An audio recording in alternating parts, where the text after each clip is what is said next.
Welcome to a Just One More Fix actual play. In this episode, James, Carrie, Lacey, and Lee play through the Lamentations of the Flame Princess Blood in the Chocolate adventure, ran by author and designer Kyle Chenier. As always, you guys can find us online at justonmorefix.com or on Twitter at justonmorefix. Check out our Patreon at patreon.com/justonemorefix. We recorded this just before our interview with Kyle back at the end of September, and there are a few audio glitches in it, and there is some crude language in there, not a ton, but there are a few swear words that you've been advised. And big thanks again to Kyle for doing this for us and taking the time, because we had a great time, and I hope you guys enjoy this. And without any further ado, here's Kyle and all of us. All right, so my name is Kyle Chenier. I will be your referee for the day, and we're going to be playing a book I wrote called Blood in the Chocolate, or Lamentations of the Flame Princess. No one can see, but Carrie has a giant grin on her face because she's super excited. I'm super excited. Oh, man. Oh, yeah, I guess I should also say this book won gold for Best Adventure, the 2017 Ennies this year, which, oh, my God. Yes, Patrick had a lot to say. It was pretty funny listening to him talk about it and how excited, and wasn't sure if you were going to continue to deliver your speech or not. Oh man, no, that was the thing, because ahead of time I was sort of thinking like, oh man, it's probably not going to win. I feel real bad. Well, no, I mean, it's still, the fact that it was nominated was really cool. Yeah. And then the following day was like, oh shit, it won. Oh shit, it won gold. Oh my God. Right. So it's been a trip. Oh my God. Yeah. All right. Very cool. So to kick things off, let's see with starting the adventure. Also, I haven't run this in a while. Okay. So it is, I don't want to say it's my first time looking at the book in a short while, but definitely a little bit out of practice. But at the same time, I also wrote this book to be as sort of easy to use as possible. So that's actually getting tested a little bit. To kick things off, this LTFP game takes place at the beginning of the 17th century in Europe.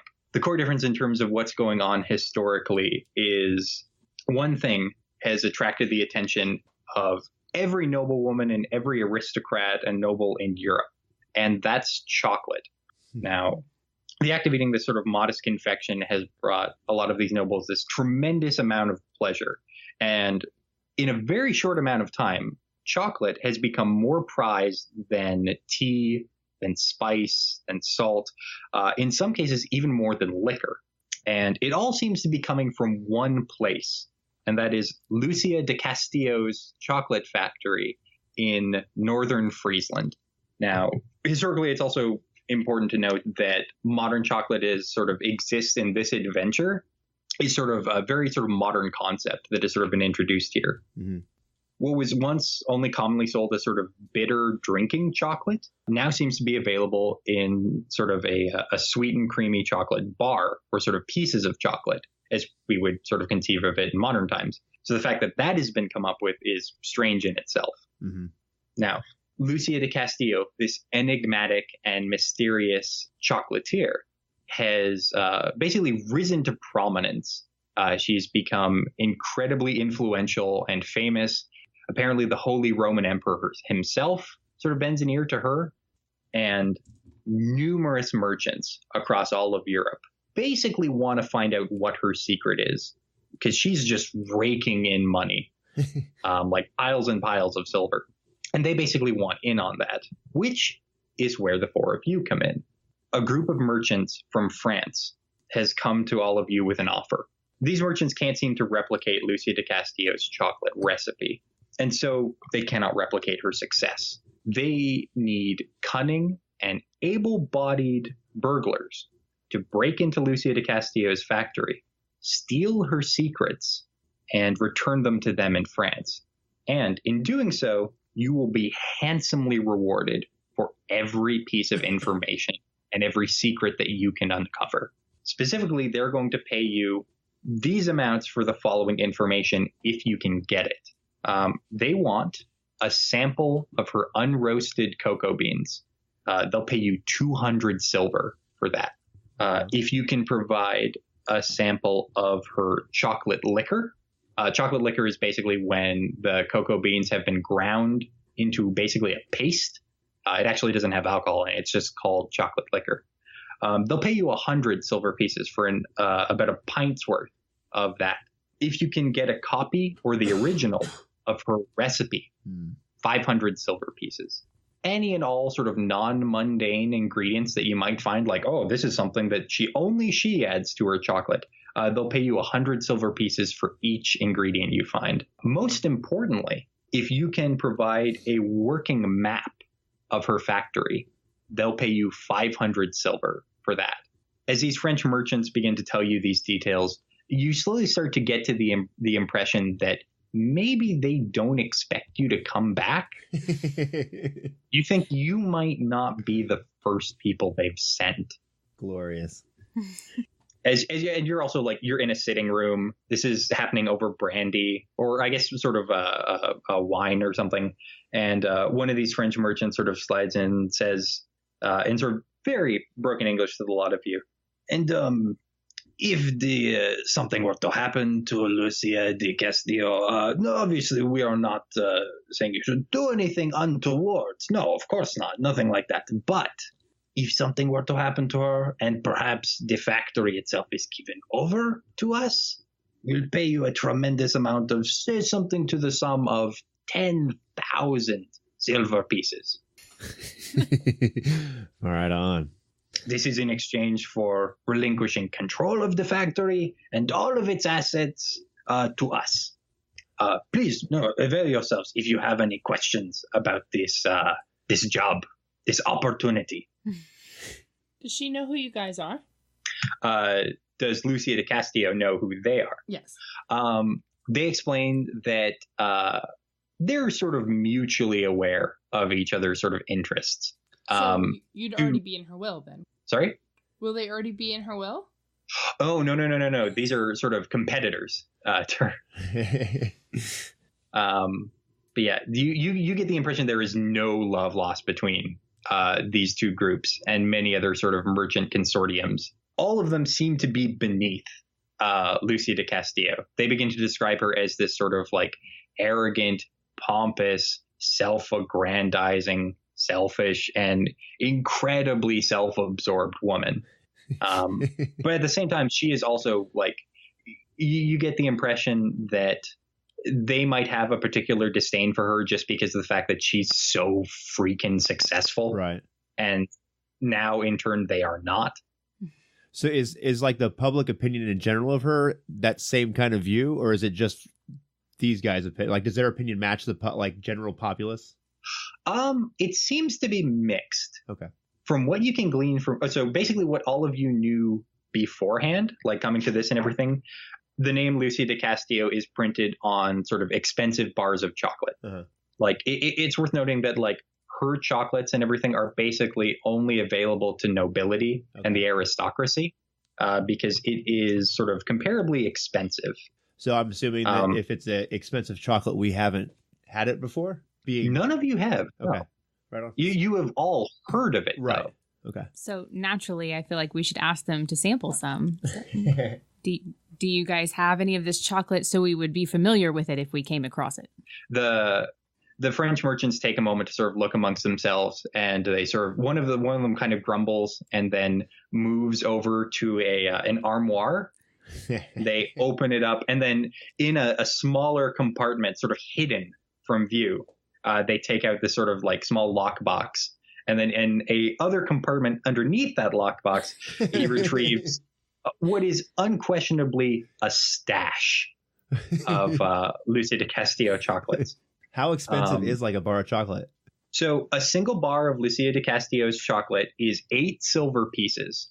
Wow. 8 silver is enough to buy like an extremely lavish meal. Okay. Like the kind that only nobles would be able to have. Right. So it's expensive. Okay. But yeah, this single bar is sort of portioned out for you. It's unwrapped delicately. It has sort of a very simple sort of wax sort of wrapper that has sort of her logo and her company name sort of embossed upon it. But it's unwrapped. It's cut up. It's this rich, creamy sort of chocolate bar. As soon as it's opened, the aroma basically sort of wafts out and sort of calls to you. It smells incredibly sweet. They said it was the bar is broken up. Right? Yes. That's in Germany. About ways, yes. It's this is the problem. I know I had to research this stuff extensively, but so much of it has drifted away now. Northern-ish Europe. Right on. Sounds good. It's like it's in and around the Netherlands. Okay. So the bar is broken apart into small squares. One square is sort of made available to each of you. Right. You're welcome to try it. I will taste the chocolate. Yeah. Most definitely. All right. And be happy. Awesome. First off, it's delicious. It is quite possibly one of the sweetest and most decadent experiences each of you has ever had. The flavor of it tastes very much like you imagine. Have any of you guys had like a dairy milk bar? Yes. Mm-hmm. Similar to that, a little creamier, a little sweeter. Like this is high-end stuff as we would conceive of it in modern times. Okay. And it is so good. That being said, everyone who tries it, I need you to roll 1d10. 9. 7. 7. 10. Okay. I feel like All I right, did something bad. Okay. But it tastes so How many good. people got 10s again? I did. Okay. I need you to roll a d12. Excellent. 6. 6. All right. So all of you taste it, and it is delicious and wonderful to a degree where it's like you immediately kind of like, I want more of that. That's amazing. That's the best thing I've ever tasted. And the French merchants and everything, once you've each had a square and everything, they seem to try and like pull it away from you as if to almost deprive you of this wonderful treat. I will be happy that I got to try it at least. Mm-hmm. Lonely, grumpy peasant that I am. But sorry, your character who rolled 10, once you finish eating this chocolate and everything, you actually feel your skin is a little dry. Do you have any water? I'm suddenly very parched. Suck Yeah, the life as right out of you. As you go to drink and everything, you actually feel like your a bit of your sort of skin along your face and your arms begins to sort of crack and flake off a little bit, almost as if you have some kind of rash. I think you're allergic to the chocolate. That can't be the problem. It must be something in this French air. It's the climate. No, it's got to be. It's Doesn't agree with it's too me. arid in this part of the country. The way you guys talk, it doesn't seem like this is your first attempt at stealing recipe or ingredients. Is that fair to say? They sort of look amongst themselves. They speak to each other in French for a moment and then sort of reply to you. It is not unfair to say. And We come to you because we have heard that you are eminently qualified for this particular mission. All of us together at this French consortium, we have the utmost faith in all of you. And they are in the back and everything. They all go like, thumbs up. Right on. Yeah. I'm convinced that we're going to do well already. Me too. Do you I guys trust have them. Seem like nice guys. They gave us chocolate. chocolate was amazing. yeah, you've been promised. And also they also tell you, and also anything that you wish to take from this factory, go nuts. Have it. I think We don't care. We care about the ingredients and we care about the recipe. Any other possessions Lucia might have, I'm sure she won't miss. She's very wealthy. I think you're right. They also tell you they're willing to provide you transportation by sea across the sea to the Mare Grammaticum to basically get right up to her factory. Okay. She tells you there is a port near a small town, but the ship is actually going to be able to drop you off and sort of rowboat basically right outside the factory itself. Okay. Is the factory just like a regular factory, or does she have like patrols and guards, or like do we need to go in as a tour? They do tell you that, and this seems odd to the four of you at least, that the factory is guarded, heavily so. Is this because you keep sending people there? They sort of look to each other and think, no, these guards existed long before then. Extremely secretive, this woman is. I think we'll have to get a better look at the actual building to see the best way to go in. Me too. All right.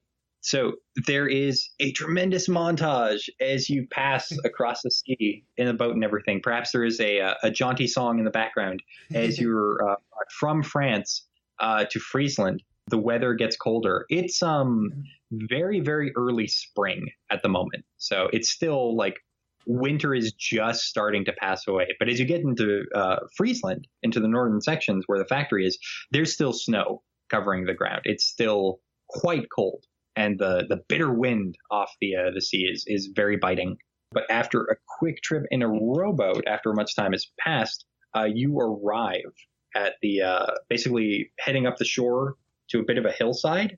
And then from the top of that hill, you can see these, even before you've reached the crest of the hill, you can see these black gouts of smoke rising from the horizon. Does As you it crest smell this like hill, the chocolate? indeed it does. There is this sort of like burnt cocoa smell that sort of permeates this entire area. As you crest this hill, you see this enormous sort of slate gray factory rise up, and it has these enormous smokestacks sort of rising up out of it. I would share this image, but I can't seem to get it, so I'll actually just hold up the image in the book to you, like it did in the olden days. But that is what the factory looks like. Right on. Certainly looks magical and inviting. I thought it was flying for a second. No, It does sort of look like a cloud. Yeah. Right on. So at which point I will actually share this map so you have a better idea of like where you guys are. Doo-doo-doo-doo-doo-doo. Is there anything else around the factory? Or is it just pretty There- isolated there? There is actually. You see there is, heading down from the hill, there seems to be a rough path sort of trodden in the snow that leads up to a sort of main doors. But beside that, you can also see there is a dock, like a large dock for tall ships to come in off the coast. There is also what looks like a dockmaster's house. There are, from what you can see rising over the hill, you can see 3 guard posts, like 3 sort of guard towers. You can also see beside the factory, there is a much smaller sort of wooden building that you think might be a guardhouse. Are the, well, I guess. Oh. There we go. There's a picture. Okay. All right, allow So me to move this around. Is this on like a river or is this on the ocean? This is literally on the coast. So Okay. yeah, it's exposed to the northern sea. Okay. So is the guardhouse, is that yellow thing on the side? Yeah, so let's see. If you guys can see it, this red dot here at the bottom is you. Oh. You guys are basically right up along here at the crest of a hill. Right on. And if I can point this out and everything, if you guys can see my icon and everything. See, so yeah, this circled area here, that seems to be the dockmaster's Okay. sort of house. Oh, that eraser needs to be way bigger. Is there a lot of comings and goings on the docks? Not that you can see, no. So each of these sort of brown squares with X's, those are the guard towers. Okay. This building right along here, you think that's the guardhouse. Let me see. Is there any foot traffic? How do you guys think we should go in? Like sneak in or pose as workers or? So Do they at offer the moment, factory there, tours? I don't know. So at the moment, you see that there are no ships in the dock. Okay. There seem to be a single guard in each guard tower. They're sort of dressed in winter gear. Some of them seem to be shivering in their guard tower. But one thing you can definitely make out is that resting sort of in a fork in each guard tower is sort of a very long gun. You think each of them is carrying sort of an arquebus or a musket that they're sort of using. There's also a lantern hanging from each guard tower. How high up are There the do guard- not appear. How tall are the guard towers? Sorry? How tall are the guard towers? Are they like way up there or are they like just like, 10 or 15 feet? Each guard tower appears to be about 20 feet high. You also see that behind them there seems to be like a wooden ladder. Uh-huh. Are the guards wearing a uniform? It doesn't look like it. It looks like they're just sort of wearing cold weather gear, like sort of jackets, hats, sort of toques. Is there any kind of bell or something for them to raise an alarm? You don't know. Not that you can see. Okay. Well. Well, they have to change guards sometime. Yeah. All right. Let me see. We can also inspect if there's a way for us to sneak into the. Is there guard towers on the other side of the factory as well, or just near the docks? There was one up on the Yeah. So upper from left. your vantage point, you see those 2 prominent ones there. Coming up along the coast, you also think there might be others in the back. Okay. Well. Well, I am quite old and corpulent, so really? yes, We're a great I could celebration. easily feign a fit of consumption. to get one of these lovely young gentlemen to help me. And then you guys could sneak up from behind and knock them out. Or if the building has waste, we could sneak into the pipes. Yeah. That's disgusting. So at the moment, you also see there seems to be a portly ginger man steps out of that dockmaster sort of house. He seems to be well dressed, perhaps not well dressed for the weather, but sort of well dressed in terms of finery. He sort of stretches a little bit, looks out to the sea a bit, kind of shivers. He begins sort of looking over a clipboard as he's sort of like sifting through that as he seems to be looking out towards the docks. Maybe there's a boat, a shipment. Ooh, get in the boxes. Yeah. That's a good idea. Yeah. The only other thing that you notice immediately about this place is it seems to have two sets of entrances from what you can see. There seems to be a main entrance, which is, allow me to mark it. From the Slate Gray factory, you see a big set of fancy sort of plated double doors up front that very much looks like sort of a main entrance. To the left of that, in another section of the factory, you see these enormous sets of loading bay doors. There are three of them. You think that might be where cargo or supplies go in. And that is these doors over here. So we want to wait underneath the dock and then get on a package? I think if there's a ship coming in, that'd probably be the easiest way to get in. Me too. Because there's a lot of guard towers. Okay. Do we see any ships out in the distance? Unfortunately, as you sort of look to the horizon over the ocean, you do not. Well, we could wait a little bit and see if one arrives. And in the meantime, we can look around, kind of like scout out the other side of the factory and see what we can find. If the dockmaster's leaving, you might be able to break in, see if you can get anything of note. In like the dock keys. house? In the dock. That's true. You could try. What do you guys think? A set of keys might come in handy. Very true. All right. Well, I'm obviously much too old and corpulent to be walking around, so I will wait here, and you young chaps can scout out the Actually, area. I'm old as well. I'm old, muscular, and wearing immaculate clothing, so I'm a well-dressed Clint Eastwood. You child, you look spry and eager. Go have a look. What are you? What are you? Are you a... I'm a child fighter. Yeah. Yeah. Actually, I think at this moment, especially if people are listening, we should actually That's go true. into who is everyone playing? I am Betty the dwarf. I am on in my years and gray in beard. I am, as I said, quite large in stature, and I have oddly elaborate and fine attire on for somebody who's planning on breaking into a factory. I am a female child. Maria is my name. I'm barely wearing clothing. It looks like I may have spent all my money on armor and a shield, and I'm quite hairy for a child. You do have a unibrow. It is odd. And my arms are really dark and long with hair. But I'm not a halfling. I'm a human. And I want that to be known. And an important distinction. Yes. I am also a hairy youth, but I'm a dwarf, so that's kind of to be expected. I have drab clothing and no melee weapons. Conveniently. There's a spear. That's melee. It's both. All right. Yeah.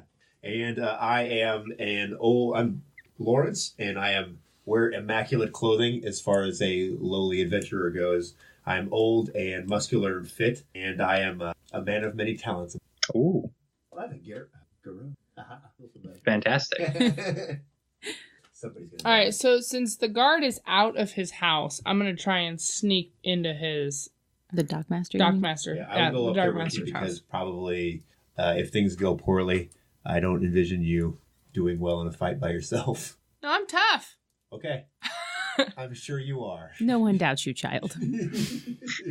So I like this because it's very Willy Wonka and everything. It's two sort of old adults and two Oh, children. it totally is. I didn't Like- even realize that. That's hilarious. Yeah. Basically ready for the tour. Yeah. All right. That being the case, so if you are sneaking forward, as this is Lamentation of the Flame Princess, you'll be rolling a d6 for stealth. You should have a ranking in stealth, like something in 6. If you roll any of those numbers under 6, you succeed. If you roll over it, unfortunately, you fail. I didn't sneak very well. I failed as well. Mine points on search for. But right on. If we find All right. something, that will be me. Oh, minor in architecture. I get to so- use a wonderful James Raggi rule about the 1d6 where if you were attempting to do something and it is likely to succeed, but there is still very much a chance for it to fail or go badly, I roll a d6. If it comes up 1, something catastrophically bad will happen. Otherwise, goes off without a hitch. Right. All right. I've rolled a 3. So the two of you attempt to make your way towards this dockmaster. And unfortunately, sort of elaborate, fancy clothing against the white snow actually stands out. Right. Well, it's also, I would say, like late afternoon. Okay. So he sees you coming from a mile away. But as he notices you, he actually kind of smiles and sort of waves. Oh, right on. And then kind of waves you over. So we'll walk casual and head that way. Right. He takes a look to the two of you and then sort of cautiously responds in English. He says, "Hello, who might you be?" My name is Lawrence, and this is my daughter, Maria. Maria. Forgot your name for a moment. Well, we're Lovely. We are obviously from out of town, and we were admiring the factory, and we had a chance some time ago to sample a small portion of chocolate and thought we would stop by and see how things were done here. Oh, it's wonderful stuff, isn't it? I can't get quite enough of it. And he kind of you see that he's kind of a portly man. He sort of taps his belly a little. Right. He says, "Oh, you've tried it? Yeah, it's wonderful stuff. You said you wanted to see it, did you?" We would love to see it. Yeah, I would give you everything for more, please. Really? Well, yeah, I'd see if I have a bit in my room. Hold on. Actually, no. Come on in. We'll follow him in. All right. He invites you into his dockmaster's cabin. He actually takes a moment. You notice that he has a distinctive sort of English accent. Okay. Which is sort of strange for these parts. But he busies himself about the place. You notice that there's a desk, a chair. There seems to be a large series of pinned to the wall sort of shipping manifests and schedules. Quills, ink, and various kinds of stationery and supplies and everything sort of litter the entire place. As he's going through to find the chocolate, can I look at his ledgers to see if there's a ship that's supposed to come in tonight or today sometime? Yeah, you can. Let me see. All right. You look about the place. You see that a number of it is written in English. A fair bit of it is written in German. As you're sort of looking about, you do see sort of a schedule that corresponds to today's and tomorrow's date. No shipments. Any visitors on it? Not that you can see, no. Well, no, go ahead. No, the man sort of introduces himself as Carl Weiss. You think he's a bit of a nervous talker. He continues to sort of prattle on as he's sort of looking for this chocolate. He goes on to say, it's like, I used to work for the Dutch East India Company, working their ledgers, managing their trade. But of course, once Lucia's business began to take off, I was employed by her. She wanted only the best, of course. Very marvelous place. Thank you. Marvelous place, isn't it? Unlike any operation I've ever seen. Though fair bit mysterious, I must say. Do you know how she makes it? Me? No. Trade secret, of course. Secrecy is of the utmost importance to Lucia. I only see her every so often. She resides within the factory. But now, how she does it is a mystery. I don't quite know. It's such tremendous stuff, though, isn't it? Here we are. And he produces a type of chocolate that is different from the one that you had beforehand. You see he opens up a box of what look like truffle chocolates. He sort of offers up the box. The box is like a little more than half empty, but there's still a number of pieces inside. Okay. In little sort of paper shells. He sort of opens the box. Please, no, help yourself. Do you get free chocolate working for her? He kind of smiles coyly, and it's like, one of the many perks of working for Miss Lucia de Castillo, yes. Maybe I need a job here. So I'll reach in and I'll take a chocolate truffle. I'm going to take 2. All right. Yeah, they have that wonderful fragrant aroma about them. If you eat them, though, please do roll 1d10. I got a 10. I got a 3. All right. So Lauren seems to be okay. But Maria, I need you to roll a d12. I got a 6. A 6. So much like your skin begins to sort of dry out a little bit, becoming flaky when scratched. I'm just going to rub it off. It's this dry ocean air. Yeah. Carl does not seem to take notice of that, though. Where does she hire her people from, or how often the factory seems very quiet aside from the smoke coming, from the smokestacks, and as much chocolate as she seems to produce and ship around the world, it just seems very quiet here. That's the thing, isn't it? So I, of course, am in charge of the shipping and everything. I hire porters from the nearby village and everything to whenever there's a shipment, I pay them a bit. They come, they unload the boxes, they deliver them into the shipping room and everything, and that's that. As for Lucia's workers, it's a bit of a mystery, isn't it? Even I haven't really seen the total insides of her wonderful factory. That's not good. Well, sounds like she needs more people. No, I continue to try and tell her, it's like, oh, but there's so many workers and everything. Perhaps productivity could be increased but she always meets her deadlines, always delivers on time. It's the strangest thing. Does she let anybody come inside to see the production and how things are done? Well, occasionally. You notice he seems to try to avoid the subject when you bring it up. What is occasionally? Well, I don't know how much to say about my lady's personal affairs, but she occasionally receives visitors from nobles and dignitaries, other sort of businessy type people. And he sort of leans in and says, don't spread this around, of course, and everything, but she does appear to receive a few callers now and then. Well, she's also apparently fond of a what was the chap's name? Painter, Italian man. Can't quite remember his name, but apparently quite prominent. Does she like children? Interesting question. I couldn't rightly say. I've not seen her in the company of children, but I can't imagine she would have a problem with them.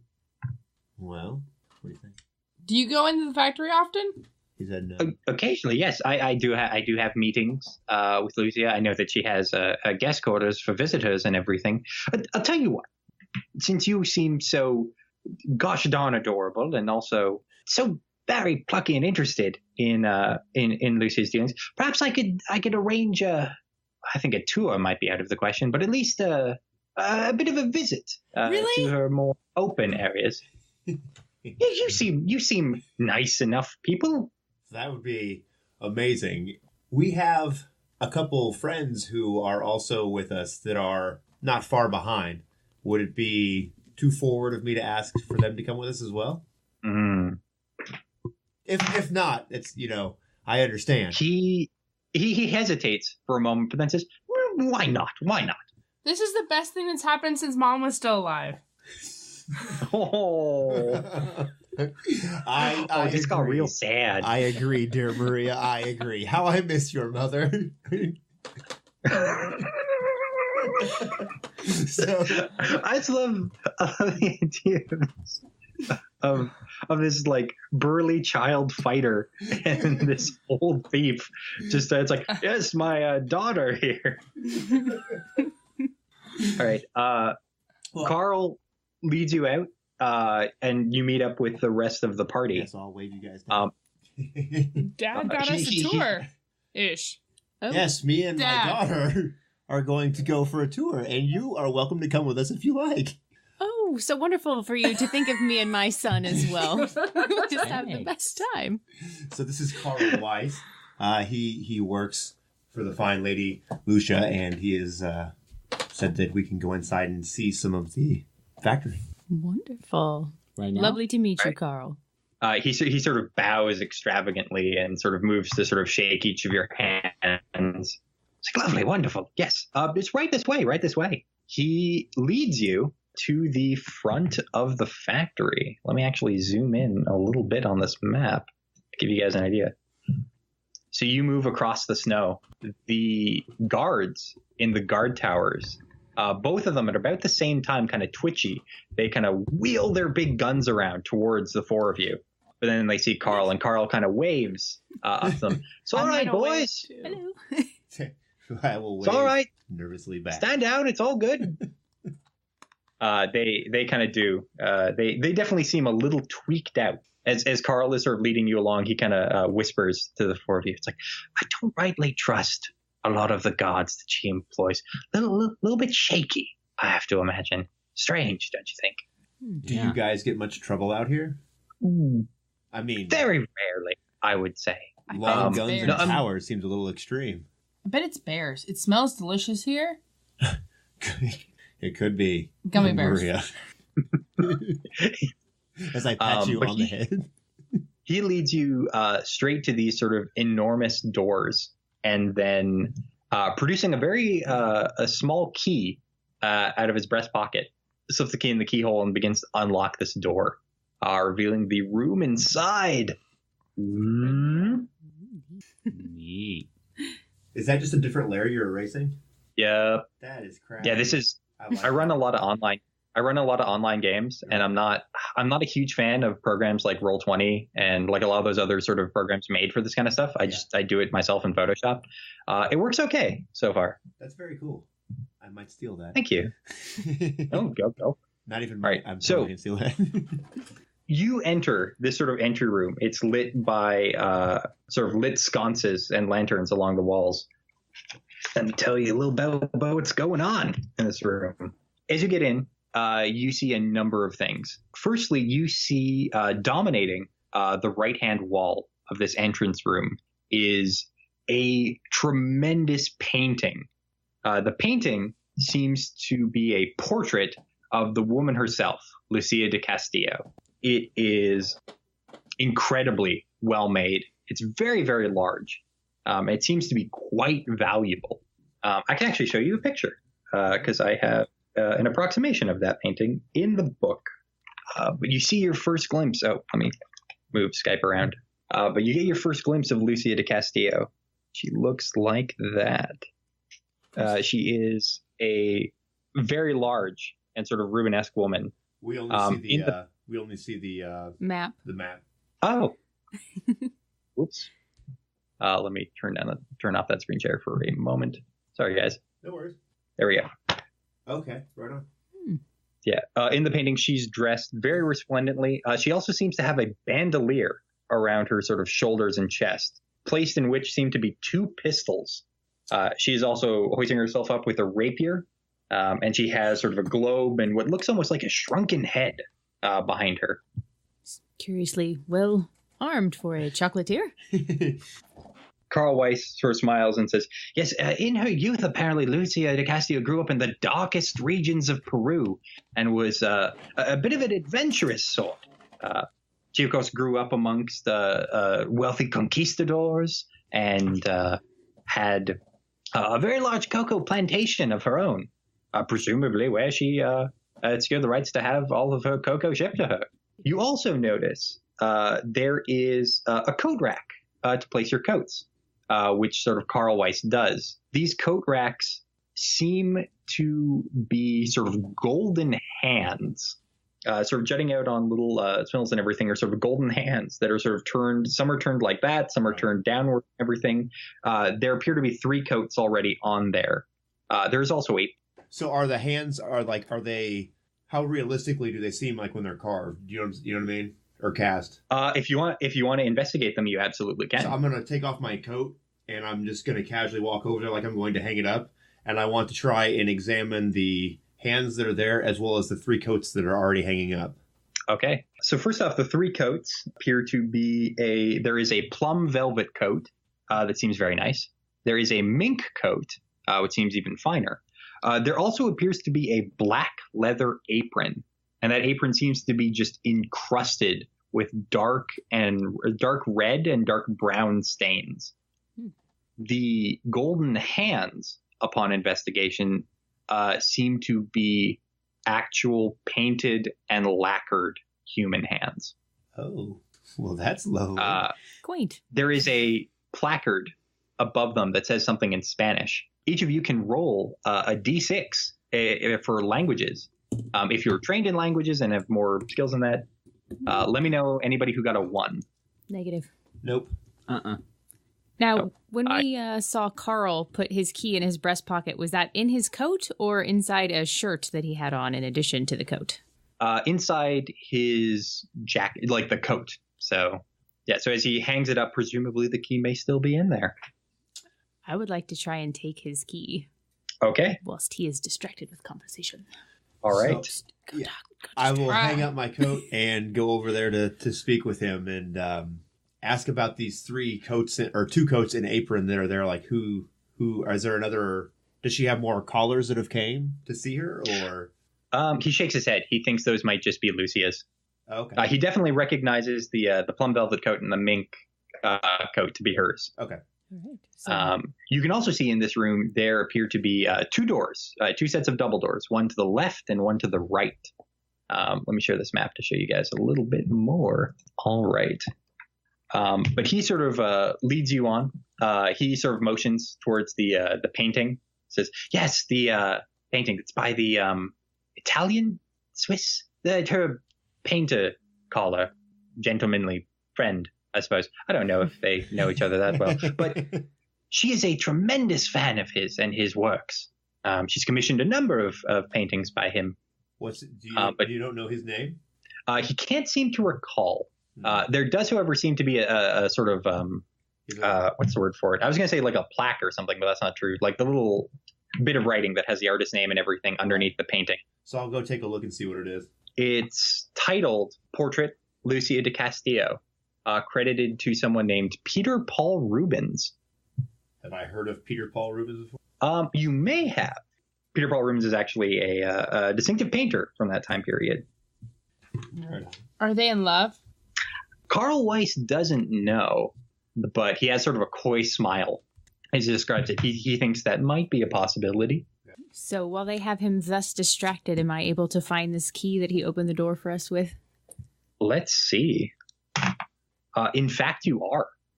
As Carl's discussing the painting, he seems utterly distracted, and you were able to pocket that key no problem. Excellent. Very good. But he leads you into the next room, which seems to be very much something devoted for visitors and business people. He leads you into this long sort of meeting room that is dominated by a very large sort of wooden table and a number of chairs. There also seems to be a cart on it that is just sort of laden with samples of assorted chocolates. In addition, in the very back of it, there seems to be a bar with which there are many bottles of liquor. There are also 3 similarly large paintings hung on the walls of this room. Are they all the same style as the Peter Paul? The exact same style by the same artist, you think? What are they of? Let me see. Looking for handless people being investigating the paintings. You see one is titled The Last Judgment. It appears to feature a clothed Lucia de Castillo in place of Jesus. Below her are damned figures. All of them, as you sort of lean over, seem to depict or resemble, sort of Reformation and Calvinist leaders. Like you see Martin Luther, John Calvin, Henry VIII, Julian Hernandez, all of them sort of damned beneath her as she is sort of deified. The next painting is titled Venus at the Mirror, but it, of course, features Lucia de Castillo in place of the titular Venus. The final one is titled The Drunken Hercules, and it seems to also depict Lucia in place of the titular hero. And she's sort of like boxing the devil. Rather than sort of shouldering the devil is sort of bruised and battered in a heap at her feet. I never was much one for this modern art they're coming out with nowadays. It is also worth noting that each of these paintings is probably worth, like, intact, about 1,000 silver pieces. So Carl kind of has you all sort of seated and everything. He says, wait here a moment. I will be right back. Allow me to fetch my mistress, and perhaps you will be able to meet her. Need to get sort of permission to see how much of this wonderful place I might be able to show you. And with that, he leaves out of one of the doors nearest to your left. Okay. Seemingly leaving you alone. I'm going to start taking as much chocolate as I can and putting it in my pockets and eating it. All right. You notice beside it, there is a small little sign beside it that says, in English and a number of other languages, help yourself. Ah, yes. Of course. Excellent. Are any of these bottles by chance the chocolate liquor that they're looking for? Unfortunately, no. The bottles appear to contain vodka, rum, and gin. There are also 2 full bottles of wine. And there is also like glasses and shakers and accoutrement. While he is gone, I want to go back through the door we came in if I can, and see if the other door in that entryway is locked and maybe peek in the opening just to get a peek at what's in there. Absolutely. Let me see. All right. You do so. Give me 2 seconds as I reveal a little bit more of the map. As you open that door and peek through it, you see a long sort of gray hall. You see Carl Weiss sort of his back as he makes his way to a very small looking door sort of down the hall, not far from that entrance. And this door, it's real small. Like it is, you would have to sort of crouch to get through it. Okay. From a key ring, you see him produce a very small key, insert into the door, unlock it, and he kind of ducks and he sort of hobbles his way through this tiny door and then shuts it behind him. Which door is that on the... On the map, it is this small one right. Let me see, get a different color there. Oh, no, that is exactly the same color as the walls. Just that door at the bottom. The bottom? Okay. Very good. That green dot right there. Okay, so I'll quietly pull the door back closed and then walk back into where the chocolates are. All right. What are the rest of you guys doing while that's going on? The cabinet that the chocolate's on, are there more underneath? There seems to be sort of one central sort of circular box that holds chocolates in it. There do not appear to be any more aside from that very large box. Can I have the box? Absolutely. Okay. Slow down, child. You'll rot out your teeth. I'm going to make myself a cocktail. All right. And by a cocktail, I mean just a glass of rum. Okay. You guys end up waiting quite a while. You don't know if he's going to be coming back anytime soon. If we're still waiting, I'd like to go check the pockets of her coats that are in the foyer. That is a fantastic idea. No, it's not. No, but do it anyway. Just try So- one on. I mean... Oh. All right. As you go back to those coats, you can tell that the velvet coat is probably worth about 30 silver pieces. The mink coat is probably worth 60 at the very least. The apron you're not so sure about, but it does have those sort of prominent sort of stains. It also has sort of a large central pocket. What's in the pocket? You don't know. Do you reach in to sort of Yes. grab about? Okay. I actually need you to make a quick saving throw versus poison. Oh, Bum, bum, bum, bum. We went above, right? Yeah. Supposed to roll above. I didn't make it. Oh, no. Okay. So you prick your finger on something inside that pocket. As you sort of pull out of the pocket, you feel a slippery, almost viscous metal needle that you've sort of pricked yourself with. You think it almost looks to your eyes sort of like a blowgun dart, but incredibly thin and small. Now that you've made that, I actually need your character to roll. Let me see. This old table. I need you to roll a D8. 1. All right. Now we get into the crux of this adventure. All right. So, okay. So you prick your finger. You feel sort of a strange sort of sensation sort of ripple across your skin as that you feel just the slightest bit feverish for a moment, but then I've ate it too seems much to pass. Too much chocolate. Too much chocolate. My tummy hurts. Oh no! All right. But aside from that, do you take the coats? No, not unless there's anything else in the pockets. Digging through the pockets of all of the coats, you find that needle. You also find another piece of chocolate inside the plum velvet coat. This one's a little melted. Ooh, I'm gonna eat that. All right. Too much chocolate. Let me eat this. I'm a kid, okay? It makes perfect sense. All right. The rest of you begin to notice something about your companion, Maria. It's that as you sort of look to her face seems a little darker than it was before. In fact, you would almost say that it's kind of bluish in color. And it begins to sort of spread across her skin. I think I've had too much chocolate. You're a bit... I feel warm. A bit discolored. Is this a normal thing that happens to a human child? As a dwarf, you're uncertain. Maybe this is just something they go through. Oh, you're a dwarf. I didn't realize you were dwarven. I was like, what are you talking about? Your granddaughter? Daughter. Your daughter is turning colors. I think you should is this sit normal? down and relax. I hurt myself. On what? Oh, no. A needle. And In her apron. Anyway, I found some more chocolate. What needle? There's a needle in the apron. Should we just go? I think we should find our dockmaster friend and see where he went. Oh, okay. And well, he went this way. Well, I saw him go through a very small door that he unlocked with a key that was also very small. I would like to smell the stains on that apron. All right. You smell two things that are very distinctive to you. You smell the sort of burnt smell of what might be chocolate.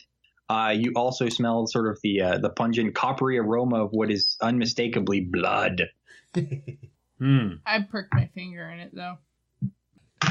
Well, I think we should... I'm going to take a scraping of the chocolate. All right.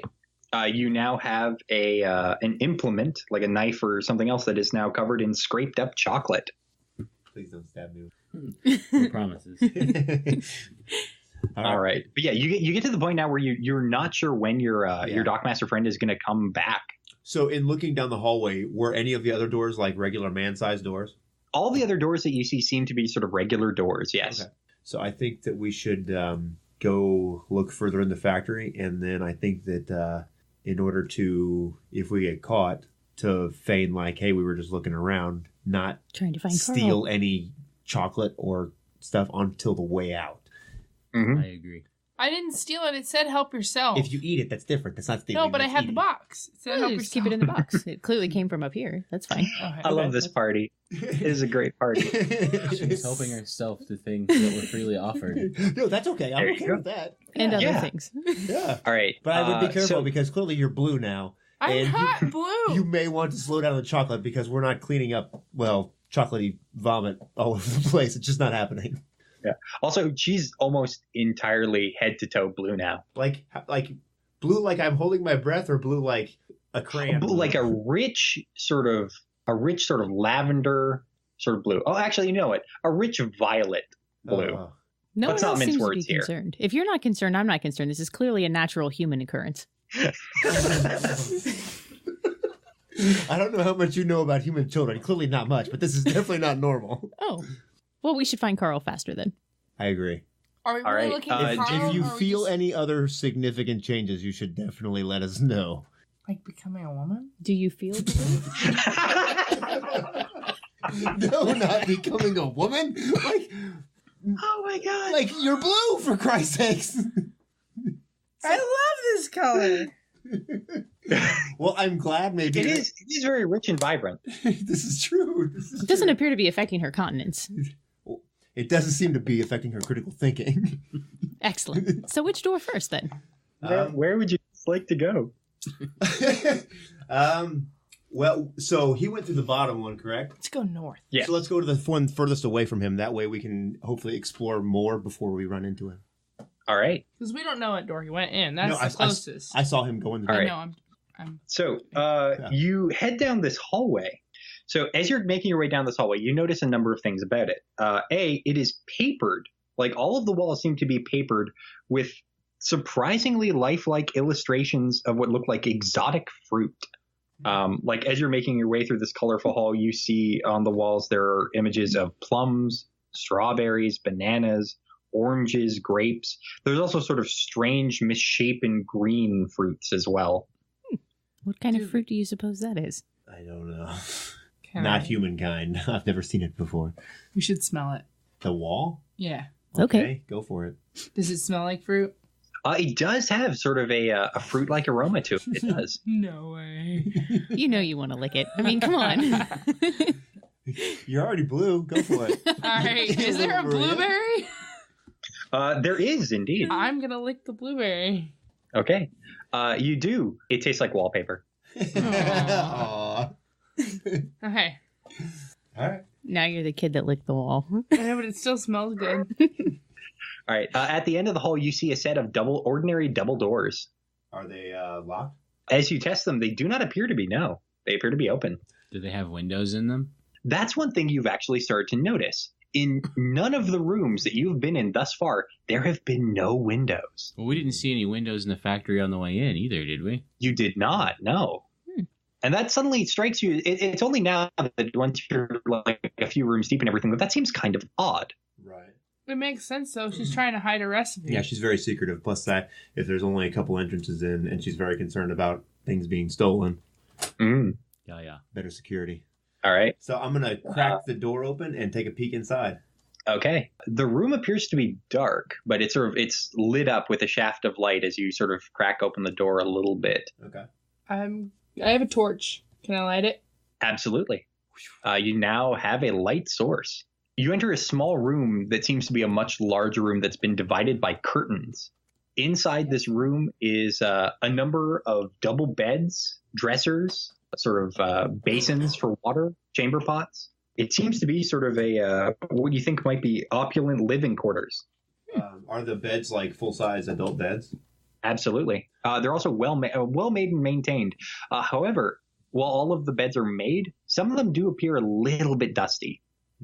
There's 3 of them? Or no, 4? 4. Okay. The curtains, are they like we can move freely between the curtains basically? Absolutely, yes. Okay. Like you can sort of put them there just like simple cotton curtains and everything. You push them aside. Right. Is there anything in you said there's like dressers or no? There seem to be several sets of dressers. So I want to open one of them up and check and see what's inside. All right. Opening up one of them, it seems to be empty. But as you sort of go through them, opening another one, there is, this one seems to be filled with stuff. In one of the dressers, there is a fine set of women's clothing, hanging upon which there is also a golden opal brooch. Will the clothes fit me? That is an excellent question. I'm wearing threadbare clothes. I'll dress up. Are the clothes from the appropriate era? Like, are they up-to-date fashion, or do they look like they've been here for some time? They, in fact, are up-to-date fashion. Okay. They are actually, you think that this is a noblewoman's dress. Right on. They have some. It is also, it is a much better fit on Maria than you think it would be towards Lucia. So you think this is not Lucia's dress.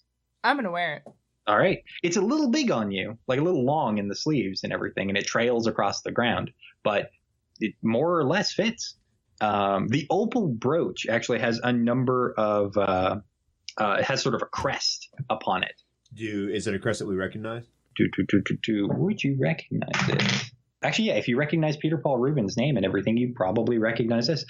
It has the crest of Somerset on it.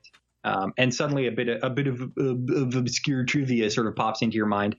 This might be the dress and the jewelry of the Countess of Somerset, Frances Carr. From what you remember of history, she should actually be locked away in the Tower of London. She was accused of murder, and yet her clothing is here. Who did she allegedly murder? Her husband. Okay, I assume. Now I'm suddenly trying to remember, and I'm like, a couple of people who are important. Well, daughter, you are a vision in your dress with blue skin. Thank you. It actually oddly matches. Yeah, the dress is sort of a creamy yellow, so it complements the color quite well. Like blueberry pie. Thank you. I feel so beautiful. All right. So, all right. So that is basically all you find in this room is a sort of like piece of treasure. Also, that opal brooch you think is probably worth about 250 silver pieces. Okay. We should leave this here and come back. No, we shouldn't. All right. Are you sure? I think The I look room's better dusty. in it. They don't come in here. But they're going to notice the dress. I'm going to wear it. I know that. We should still take it with us. I look Just like a it's a princess. backpack. Okay. Yeah. At the moment, it's actually around Maria's neck. and everything because it was sort of affixed to the dress itself. Okay, so. okay. Well, okay. Fair enough. Also, it's worth noting at this point, Maria, you taste blueberries. The wallpaper kicked in. I can taste it now.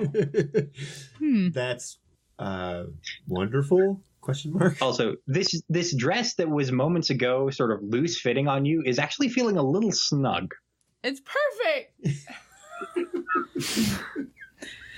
I look so beautiful.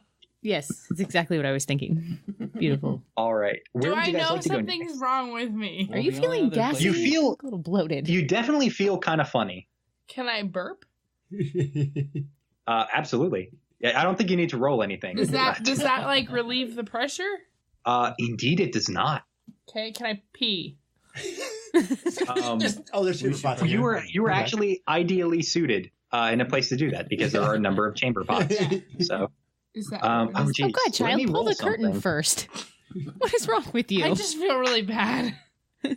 Okay, 2 important factors that you notice. A, as you sort of relieve yourself into this chamber pot, it's noticeably blue. Is it blueberry juice? And B, it does not seem to relieve this sort of the puffy feeling that you have inside of yourself, which it continues unabated to the point where this dress is now uncomfortably snug. You seem to be blowing up. Can we smush me? Like what? Squeeze me. Okay, so I'm gonna wrap my arms around her and squeeze. Oof. Okay. Let me see. If you explode and cover me in blueberry, I'm going to be very upset. I have All right. immaculate clothing, and I will not be sullied by your blueberry. Okay, do me a favor. Roll a d20 with your strength score and everything. If you roll under or equal to your strength score, we'll say that this happens properly. Okay. I did. I rolled a 3. Hey. All right. So this time, you squeeze this small human child as much as you can. And for a moment, it seems to work. As you squeeze in everything, just a lot of blueberry juice just seems to just violently issue from your mouth and a little bit from your nose. The swelling goes down a tiny bit, but it seems to continue even as Lawrence, as you have your sort of arms wrapped around Maria and everything, like you can feel her kind of getting rounder. I don't think it's going to help. Maybe we should. Clearly, this has happened before here, and maybe there's a cure here. Clearly, this has happened before. Based on what? No, here. This has probably happened here I before. think it's from the prick. Right. Okay, so Maybe there's an antidote. either that or the blueberry wallpaper. I think- right. So perhaps we should look and see if they've had this problem here before. Maybe they have a way to make it stop.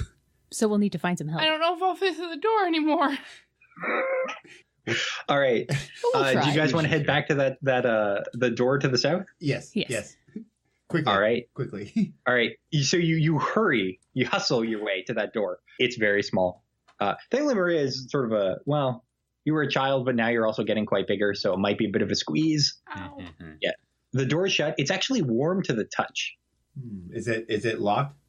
As you sort of rattle the handle, it does seem to be locked by something. Will my key work that I found? Let me see. That key, as you sort of put it in there, unfortunately, no. Who's unlocking the door?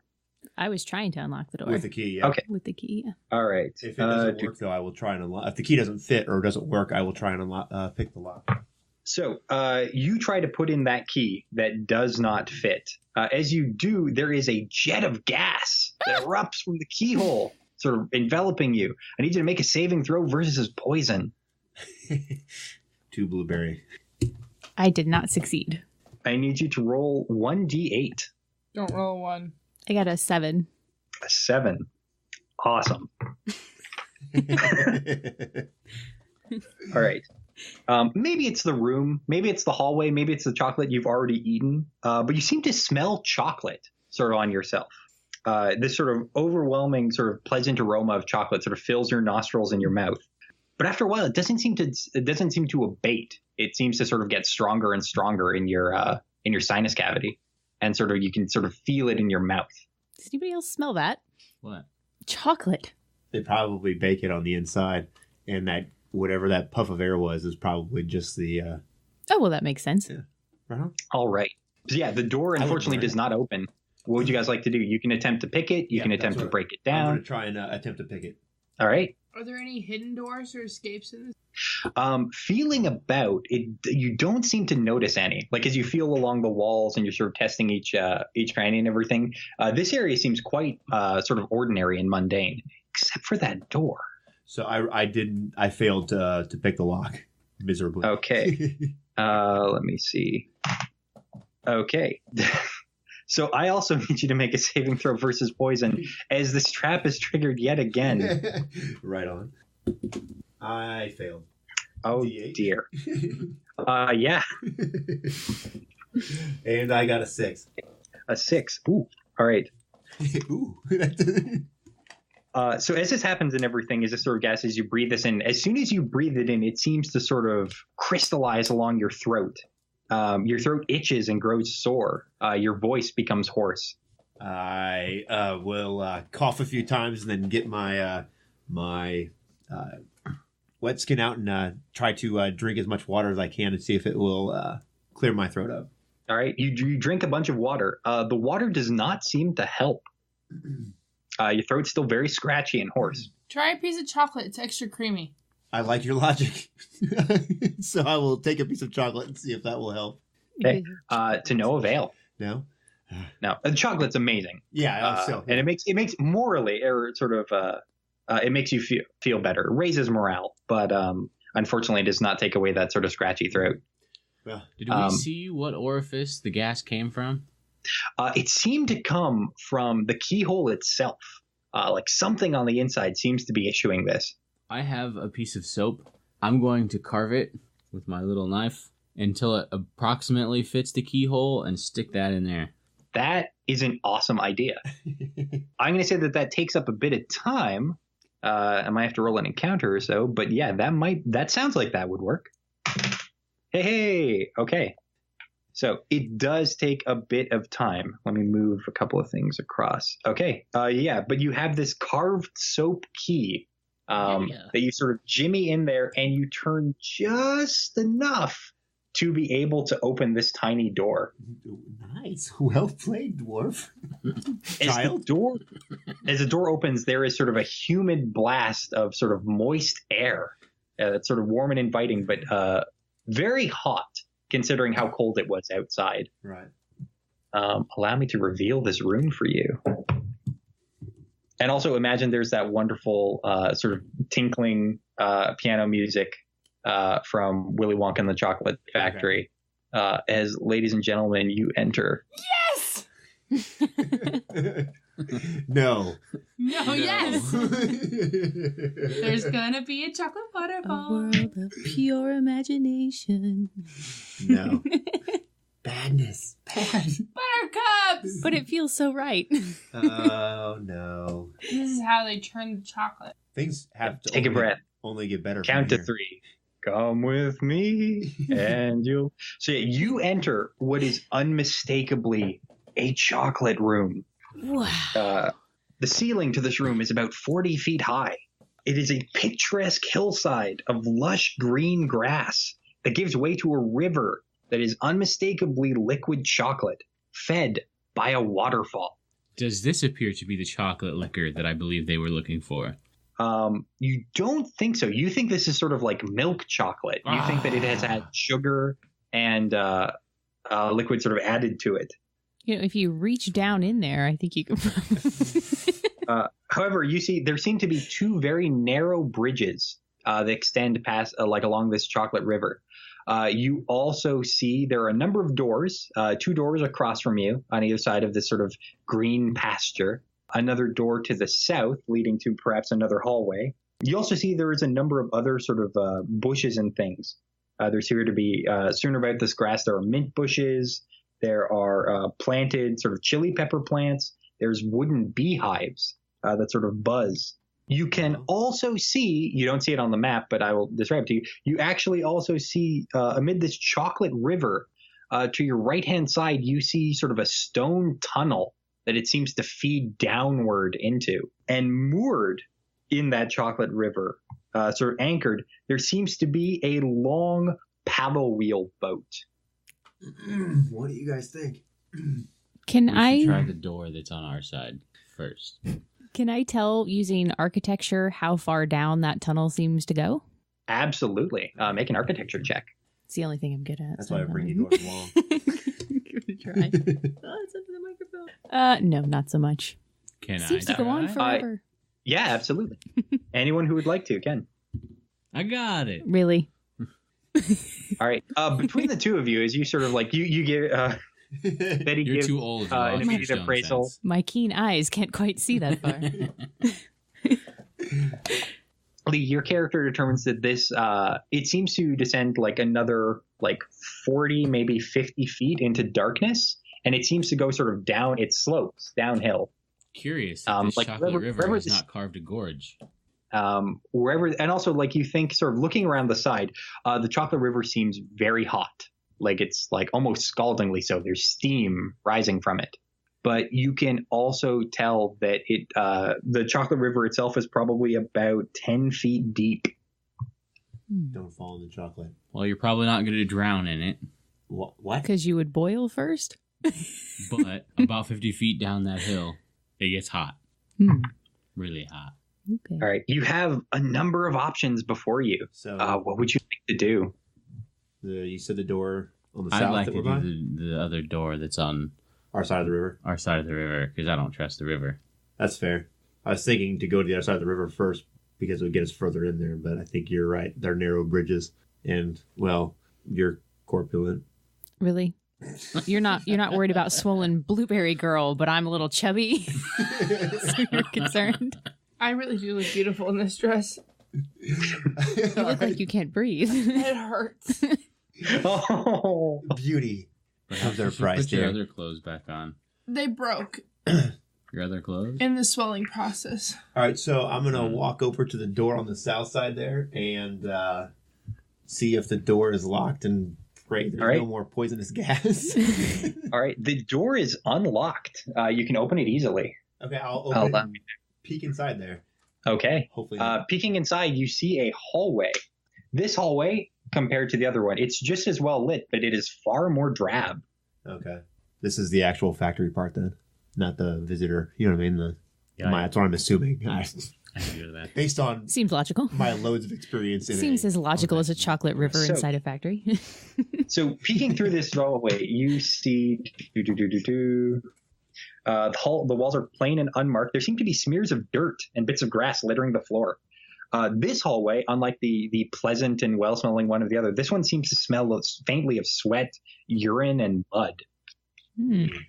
That's no fun. There are a number of doors available to you. Immediately peering through, you see two immediately to your south, one to the right and one to the left. Each of them seem to be labeled.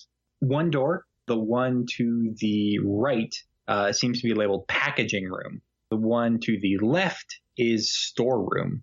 Let's check out the storeroom. Okay. There's less likely to be people there. Sounds good. I mean, Carl's there.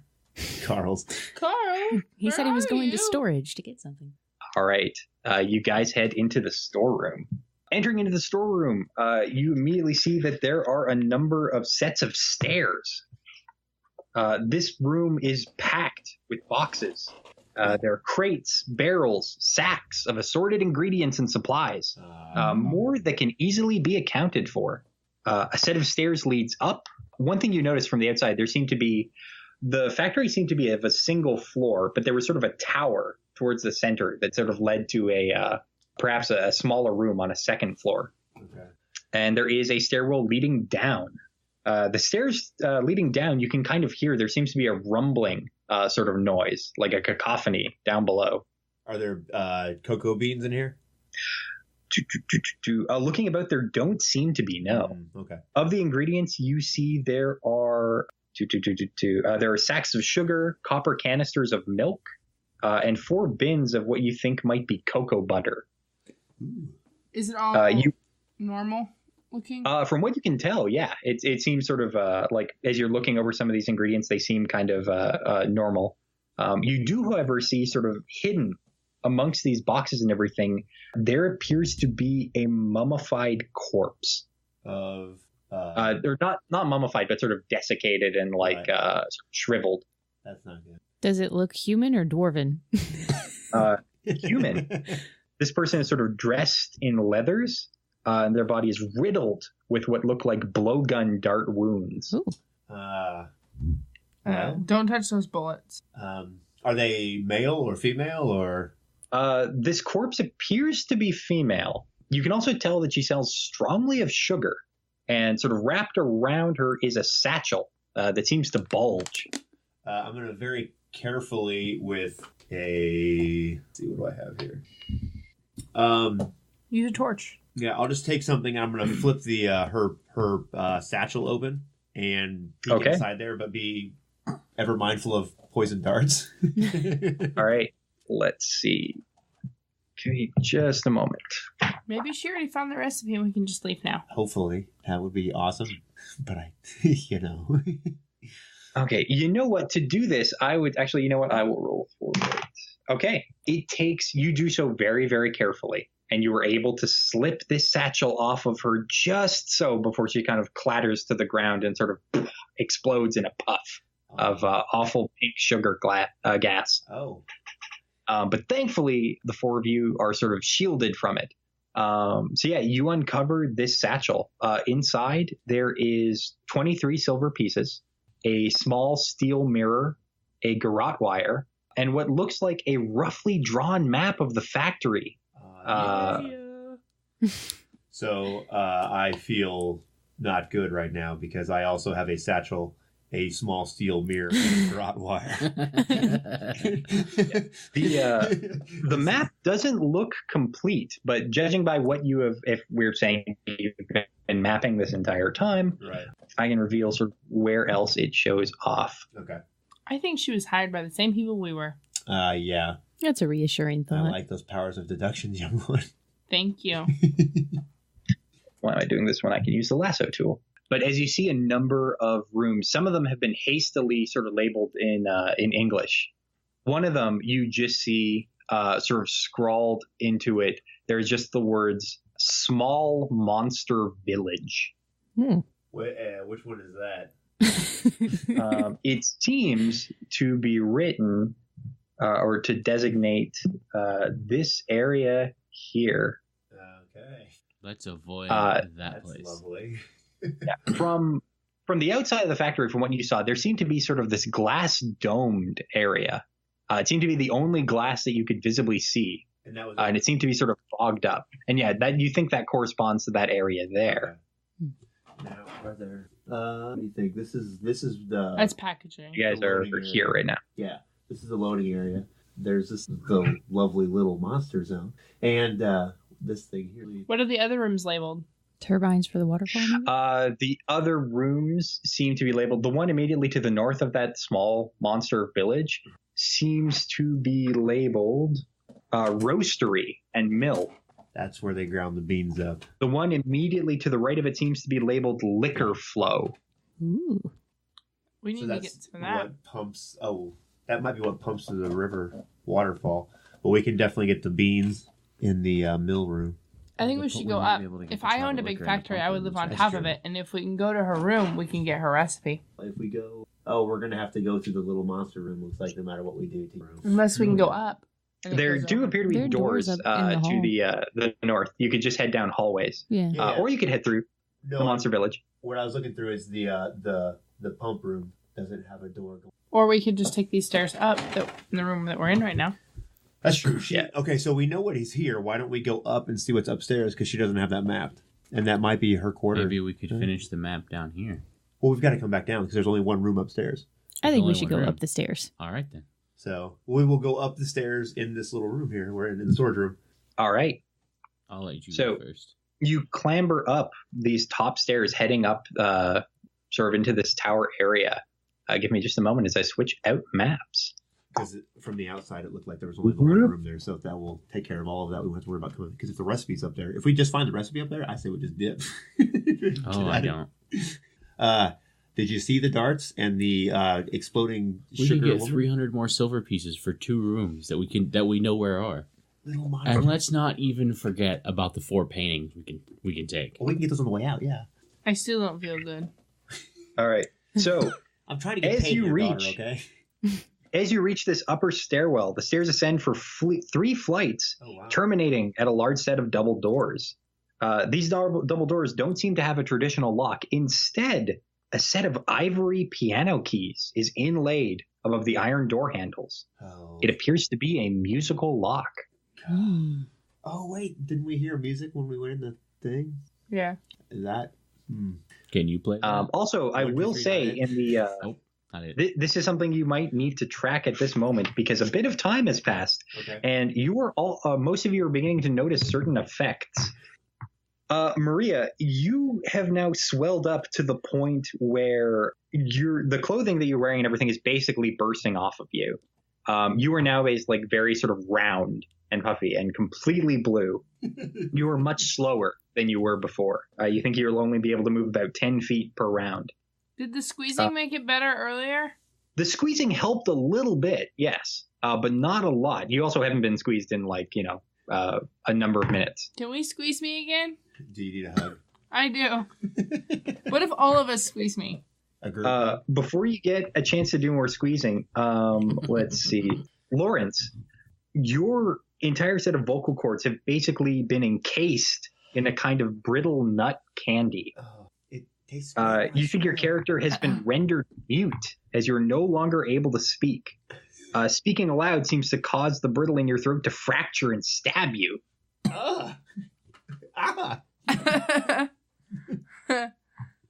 Falling apart here. Thank God I'm okay.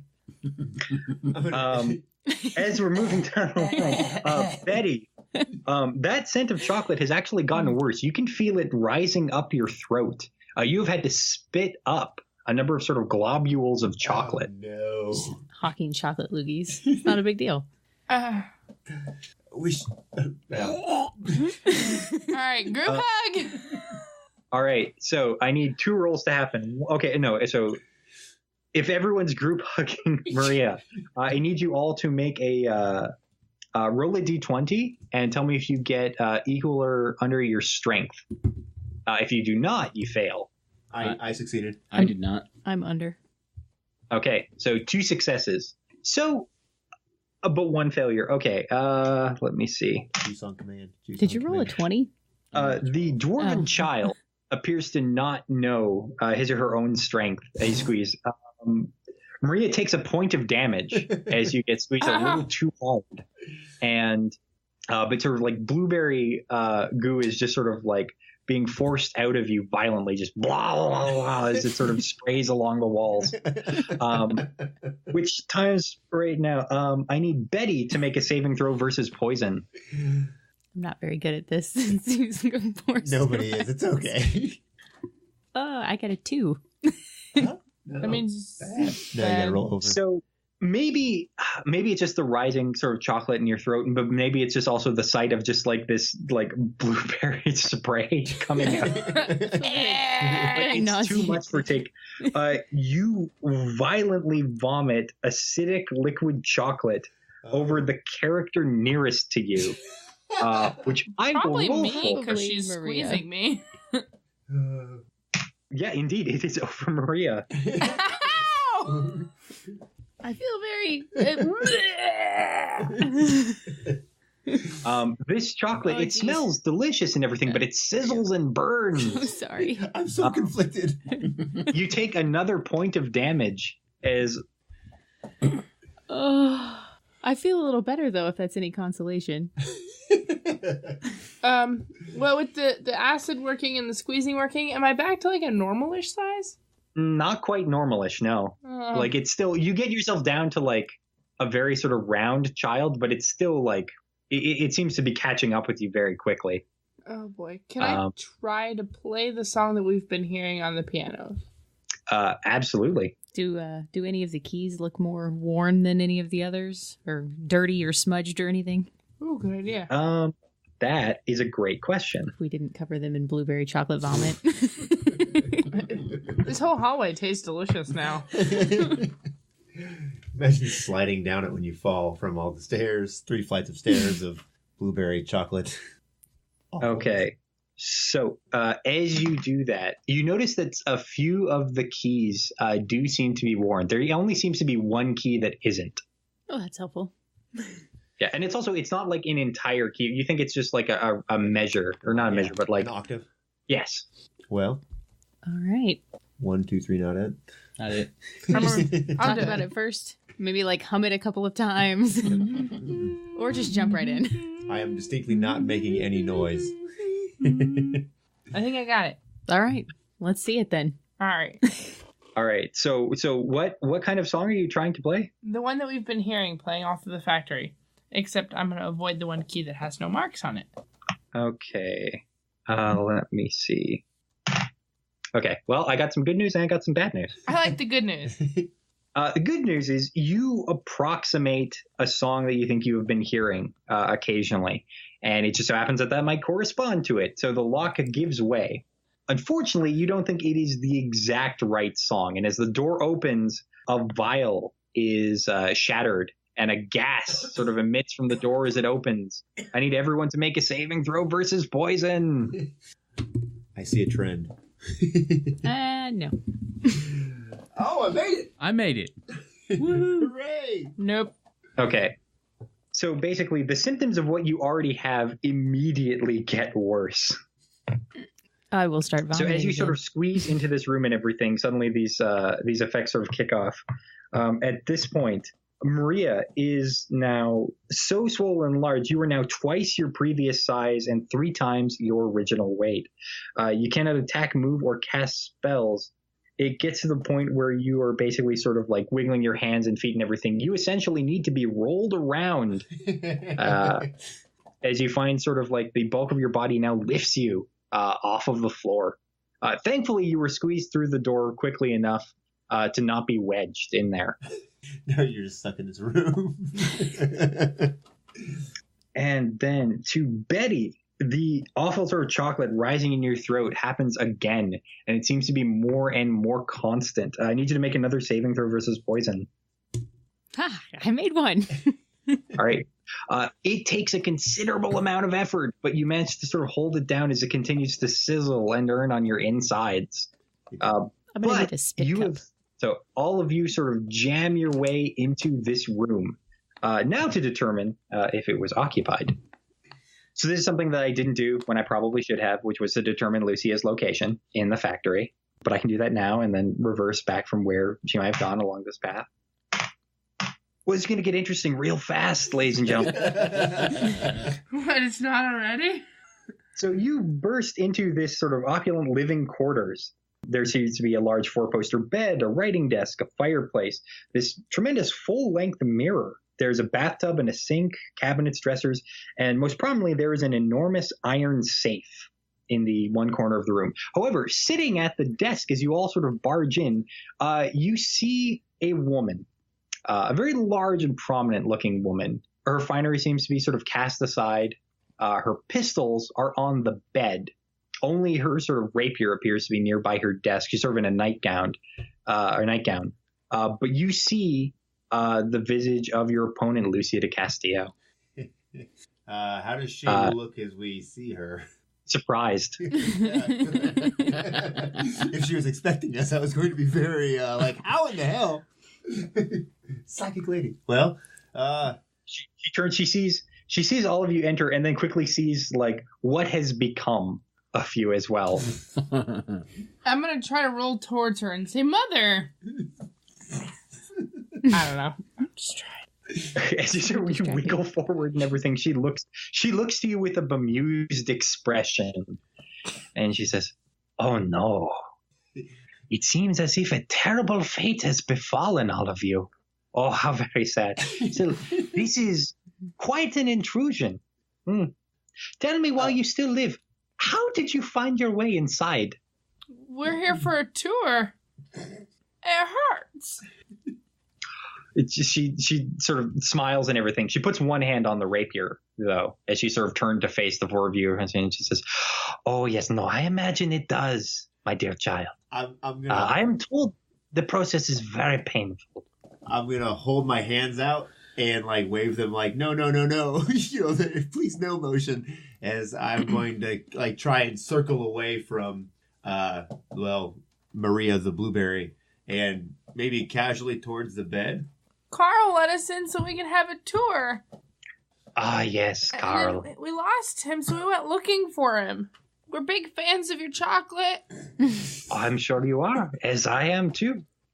But I am afraid I do not give tours.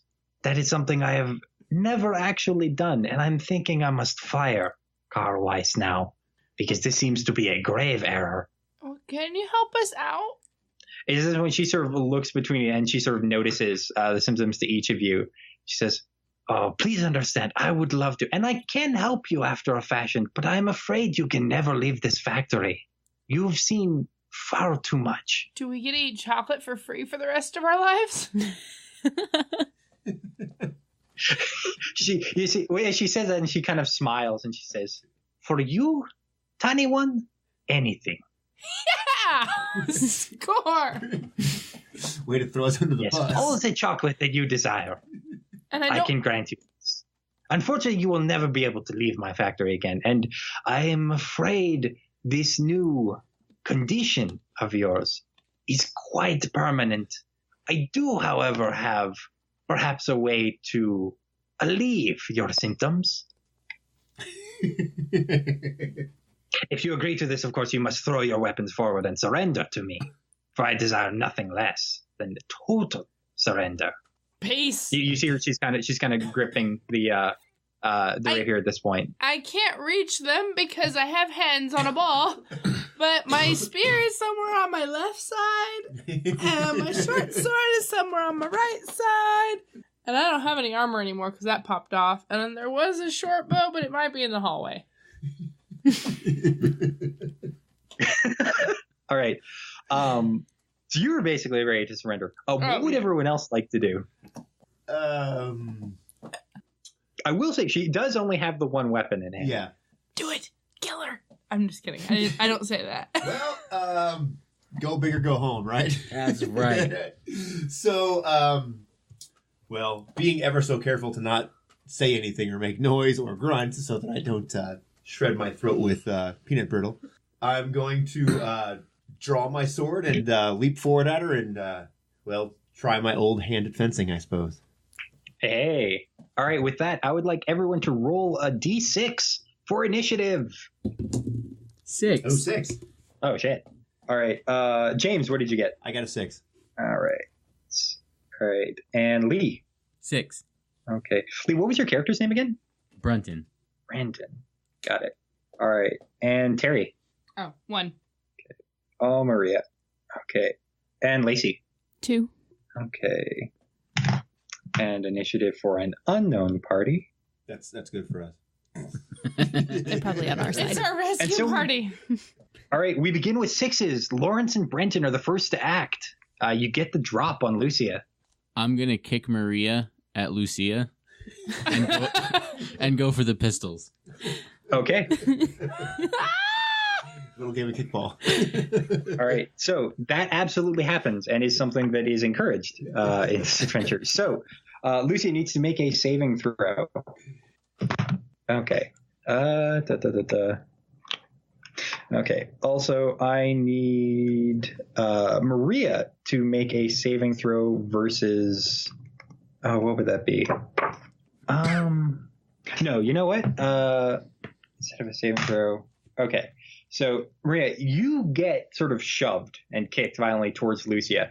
You roll over her, sort of knocking her over a bit. I'm sorry. Each of you is going to take a bit of damage from this. Oh. You know, maybe we should just keep her pinned underneath the blueberry. You take another point of damage. Lucia takes a little bit more. The sort of smiling veneer of her, like, of her nature suddenly quickly changes, and she just snarls at you and says, like, "Awful beast, get off of me, you are crushing me."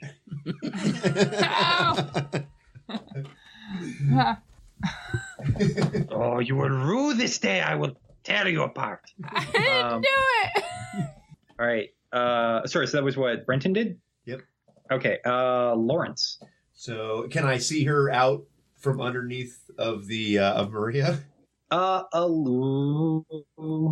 Yes, like a little bit. You would have to sort of move around a little to get a better view, but yeah, she's not like completely pinned underneath her. Like her legs are covered. Okay. So I'm just going to move that way and, right in the facia. I'll try, if she's pinned down on the ground, I'm going to try and swing my sword out at her. All right, swing away. I got a 16. 16 is the magic number, is exactly what you need to hit. Right on. Standard sword does what? D6 or D8? D8. D8. D8. And I will do 2 damage. Strength? bonus? 2 I damage. don't have a strength bonus. I have a charisma bonus. +2. Nice. All right.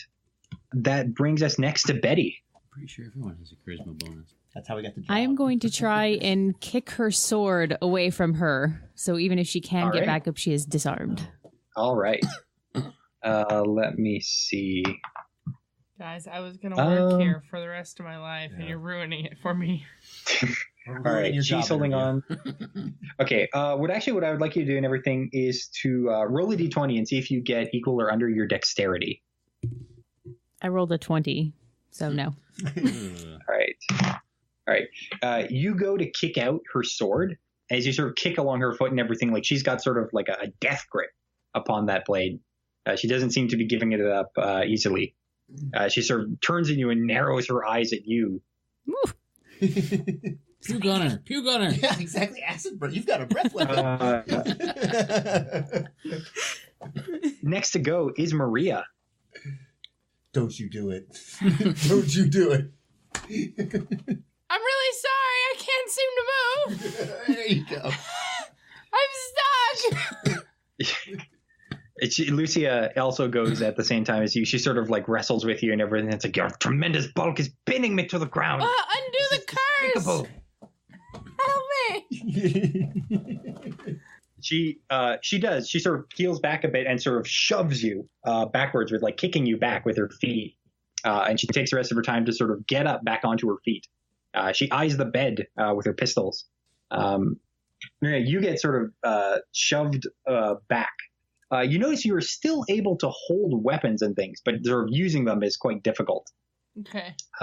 Let's see. So that was what she did on her turn. That brings us to the top with Brenton and Lawrence. Can I grab those pistols as I'm being shoved away that are on her bed? Ooh. Okay, well, actually, here's a question. Which way is she shoving you? Yeah. And that happened. Oh, shit. Okay. So you get shoved bedwise. You actually land on the bed. Now you're stuck. It's a really nice bed. It's so comfy. Roll a d6 for me. 2. Okay. You managed to grab a pistol. Aiming is going to be difficult. All right. Point her in the direction. Everyone might be more scared of you now with a pistol. What will Brenton do? Grab the other pistol and shoot Lucia. All right. You run over. You grapple the wheel lock pistol. Unfamiliar in your dwarven hands, but still you understand how firearms work. You basically just point and shoot. Point and pull the trigger, right? Totally. All right. Yeah, you size her up. Roll to hit. 8. All right. Well, here's the thing. Here is where LOTFP's firearms rules come into play. No additional misfire chance, environmental conditions, 1 per chance of firing if used as a club. Reduces by. Okay, so firing her armor. Unfortunately, an 8 isn't going to quite hit. The shot goes wild and breaks out one of the few windows you see as you look. The cold air of Friesland sort of enters this room. All right, Lawrence. Right on. So I will take another swing at her with my sword. All right, swing away. No, that's a 3. 3 will also not do it. Yeah. Okay. That brings us to Betty. I am going to try and expel hot acid chocolate vomit on her. All right.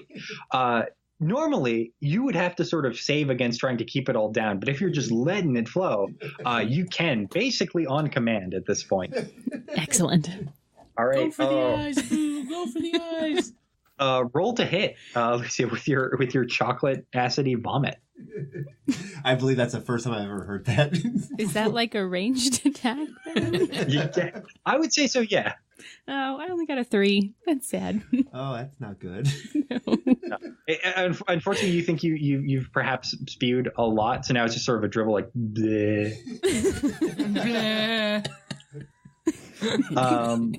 Okay. You do, however, notice out of the corner of your eye, you see that mirror, and you notice it is not, as you're sort of like to the side of it and everything, you sort of glance over, you do not see your reflection.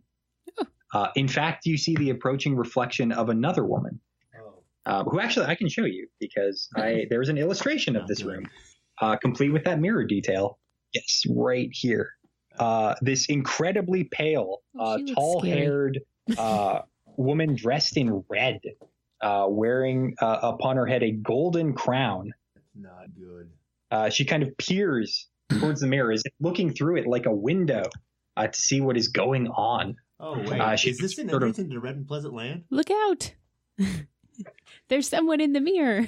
Yes, eyebrows raised. Wait a second. All right. But that is all that she does on that turn, which brings us to Maria. You have a pistol gripped. I'm going to fire a shot into the air and say, please stop. We need to get me better. Do I hit anyone? I hope not. Are you trying? Are you trying to hit anyone? I don't know that Are you just fired? Are you basically just trying to tilt it up? I'm like, yeah, just shoot it up. Yeah, because all right, your shot goes wild into the ceiling as it sort of clatters into the ceiling, causing dust and brick to sort of fall away. That startles Lucia as she is sort of given a moment of pause. She does not attack this round as she's distracted by that looking to you. And she says, you, of all the people, you seem to be the clever one, choosing to surrender to my will as opposed to opposing me like your brigand thief friends. I am clever. It's like Lucia looks to you and she looks to the others. It's like, tell me, is this your father, your mother, perhaps a brother? It's like, forsake them. It's like, give them up. Let me destroy them, and I will ensure that I can cure you. Oh, before she couldn't cure me, but now she can, guys. I think she's lying. Yes, she is. Very definitely lying. Okay. But that is all she does that round as we proceed to the next. Going back to the top with Lawrence and Brenton. I'm going to throw my spear at the mirror and try and break it. Oh, shit. All right. Oh, my God. All right. Give me roll to hit. Oh, fuck. 17. Oh, goodness. Give me a moment. Because I had to roll a d6, the Raji roll. That seems reasonable. You can break a mirror, but if it comes up 1, I get to fuck with you guys with her. And it came up 1. So, excuse me. Well, I think he's going to Pleasant Land bug. If I had to get. Nothing to worry about. Hooray. Zach is a friend of mine, and I love his book so freaking much. Yeah, it's a good book. We've got it as well. And here she is, the Heart Queen of Voivodja. She seems nice. Armor is ringmail, which a 17 will absolutely hit. Yes. Roll your damage. Oh, you have made a terrible, terrible mistake. You're the only one. 3. Okay, let's see. You're the only one not affected by the chocolate, and you're gonna go make enemies with her. Really? Okay, so your spear, instead of shattering this mirror, seems to pass through it like water. It sort of ripples out, and this spear, as you see her red eyes get wide as it strikes her in the chest. She just goes, and she kind of looks down to it, sort of confused, and then suddenly very appalled, and then horrified, and then just viciously angry. I think you may have chosen poorly. Well, you know. Next to go, I believe, is Lawrence. Yeah, so choices. I guess I'm just gonna keep at Lucia, I guess, and I'll try and hit her again with my sword. Okay. I got a 17. Oh yeah, that'll hit. Sweet. For 2 more damage. Oh, dear. I can hit. I just not no damage. We are the party of BAM. All right, that brings us to Betty. You notice there is still another pistol on the bed, as well as part of a spear sticking out of a mirror with some strange woman. Don't mind that. Lucia is no longer pinned by Maria, but she seems to be sort of trying to negotiate with her. What would you like to do? I think I should try and roll Maria back over to Lucia because I liked it better when she was pinned and out uncontrolled. Can we not? Oh no, we're definitely doing it. All right. Okay. She's actually quite heavy at this point. Try to roll under your strength. Nope. Now you can roll. Okay. Sorry. All right. So you roll Maria over and basically just sort of push her against Lucia and everything. But Lucia is not caught underneath her. You sort of back Lucia against the wall, however. She's not pinned, but she is now sort of sequestered away from you with sort of Maria's large blueberry body blocking the path to her. I'm a human shield. Thank you. We appreciate that. Blueberry shield. A human blueberry fusion shield. This brings us to the Red Queen. She looks to the other dwarf. See, Lee, would you say that Brenton is heterosexual or is attracted to women? Yeah. Okay. So with that, I need you to make a saving throw, or actually, hang on. Yeah, a saving throw versus magic. I got to roll over, right? Yeah. I got it. All right. What did you get? Because you actually take this at -4. I got a 17, and my save versus magic is 12. Hey, so you still made it. All right. You see her very encouraged. She sort of looks to you with a beckoning, twisted finger that sort of moves unnaturally towards you, just sort of beckoning you towards her. And she's like, "Come to me, small, handsome man. Come to me. That's right. Let us settle these differences over tea, perhaps." But you do not feel compelled to come. That's very creepy, and you don't like it. I don't like it. I gotta say, no matter what happens, they will definitely remember these burglars. All right. So, Maria, you are actually in a position where you can kind of move your hands because you're pressed right up against Lucy. You could try to punch her if you want. Well, I'm actually. Or you can is continue there to talk to her. an antidote anywhere on her dress? Like, she was sitting at a desk. Is there anything on her desk that might help me? Oh, that is an excellent. Give me a moment. Let me see. There is a very small chance that she does have healing tincture on her desk. Let me roll the D100. Look, I don't want to die here. As luck would have it, there seems to be a clear bottle, like almost like a beaker of sort of clear, effervescent-looking liquid. I'm going to try and put that in my mouth and drink it. Okay. Position everything. Yeah.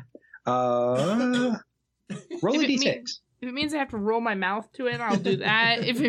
That's basically what you're trying to tip yourself forward to like wedge your mouth into this beaker. Yes, I got a 2. All right. You do. It's wacky and hijinks and very difficult, but you managed to do so. Yes. Give me just a moment as I find the effects of this tincture. So It's healing, of course. This is never a bad plan. random. So the effects of any random disease are cursed by half. Rounded down, this disease can cure spreads half as quickly and hinders half as much. You have to drink the entire full pint orally for it to work. Each pint intoxicates at the same rate as beer. Okay. So you have essentially like shotgunned a pint, but your body begins to shrink down. You still remain blue, but you are now workable and you can move around. I like the old And better. you're drunk. And I'm probably drunk because I'm a child. Oh yeah, you're also a child, so you're very intoxicated. So, all right. You're a better cooler But than also, big. Yeah. good news, bad news. That also frees up Lucia to move about a bit more easily. You're totally grounded. She moves with her rapier, and she tries to attack. We will say Betty. Sadly, though, she only rolls a 5. She sort of looks to all of you and everything. It's like, Oh, if you continue these actions, you will die a peasant's death for sure. I didn't know we were entitled to a death other than peasant's death, but I'll take it. That's what we were going for. That's what we're here to do. Back into the top, Brenton, what would you like to do? I'm going to act like the witch's spell worked until I get to the mirror, and I'm going to try and pull it off the wall so that it's facing the floor. Okay. All right. Okay, so I got good news and I got bad news. So good news, you do tip it over. The bad news is, as you do, her hand reaches out and grabs you and sort of grapples you. She attempts to pull you into the mirror before it falls. I need you to Yeah, I need you to make a saving throw versus breath weapon. Nope. Unfortunately, so all of you see your companion, Brenton, stalwart dwarven child, attempt to aid everyone by hoisting it and grabbing this mirror to topple it over. But he is unfortunately pulled into it as it falls over to the ground, clattering, as he's been pulled into the world of Voivoja. Later, dude. Does the mirror break when it falls? Oh, shoot. That is an excellent point. Does it break? If it does. No, it does not. Oh, right on. No, the raised portions of it around it, like the skull detailings and everything, sort of buffer it a little. So it is just sort of flush and flat against the floor, but it does not break. Lawrence, what would you like to do? Lucia still has her sword, right? She does. It's the only weapon she currently has. Well, sorry, dude. I think you're on your own with the Queen of Hearts there. All right, so I'm going to keep on Lucia then. Or Lucia. And I will attack her again with my sword. All right, swing away. Nope, that's an 8 that time. An 8 is not quite enough. Betty is the next to go. All right, well, I'm going to draw my spear and try and stab her with it. All right. And I got an 18. That will absolutely hit. For 2. Every time. Well, it's only a D6. Oh, okay. I thought you were rolling it. All right. So she gets stabbed into her side, and she is now bleeding. As she looks at you, sort of like aghast to be put in such a position. She looks to Betty with just all the hate in the world. It's because you're a dwarf. It's like, after a while, she says, it's like, oh, I would have taken pity upon the lot of you, but now you will die horribly. With that, it is actually the Red Queen's turn. Excuse me. Okay, so. She's not nice. Not at all. All right, so Brenton, you find yourself in a lavish bedroom that features very prominently a very fancy looking padded coffin. It appears to be packed with earth, and this sort of queenly woman is dressed in black and red with sort of heart and thorn details. But as she sort of gripped you, she attempts to grapple you fully. Rolling a 17 plus 14. Ooh. Oh, Jesus. Unfortunately, I believe she grips you quite. She literally lifts you off the ground. The power bomb is coming. She suplexes you. No, that doesn't happen. Something bad is coming. I think she's gonna. Too bad you're not chocolate or blueberry. If you have blueberry blood, it wouldn't be much for work for a vampire. Maybe that's what you need. A vampire? Well, to drain okay, so thankfully you only get grappled. If there is a bite coming, it will happen next round. So that brings us to Maria. You are now able to move about. What's on her desk other than like what kind of papers are on her desk right now? Okay, so on her desk there is the empty bottle of palliative tincture. There is the let me see, I should look this up so I know exactly what's going on. Up on the desk there is a number of books.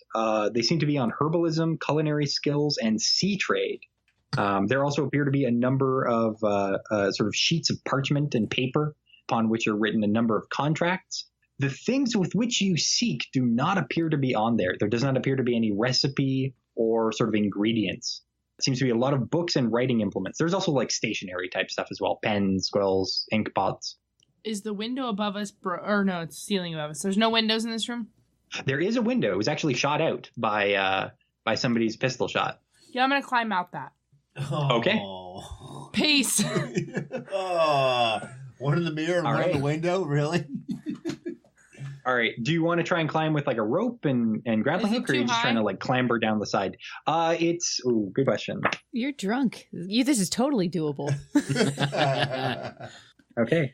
It is about a 10-foot drop to the roof of the other parts of the factory.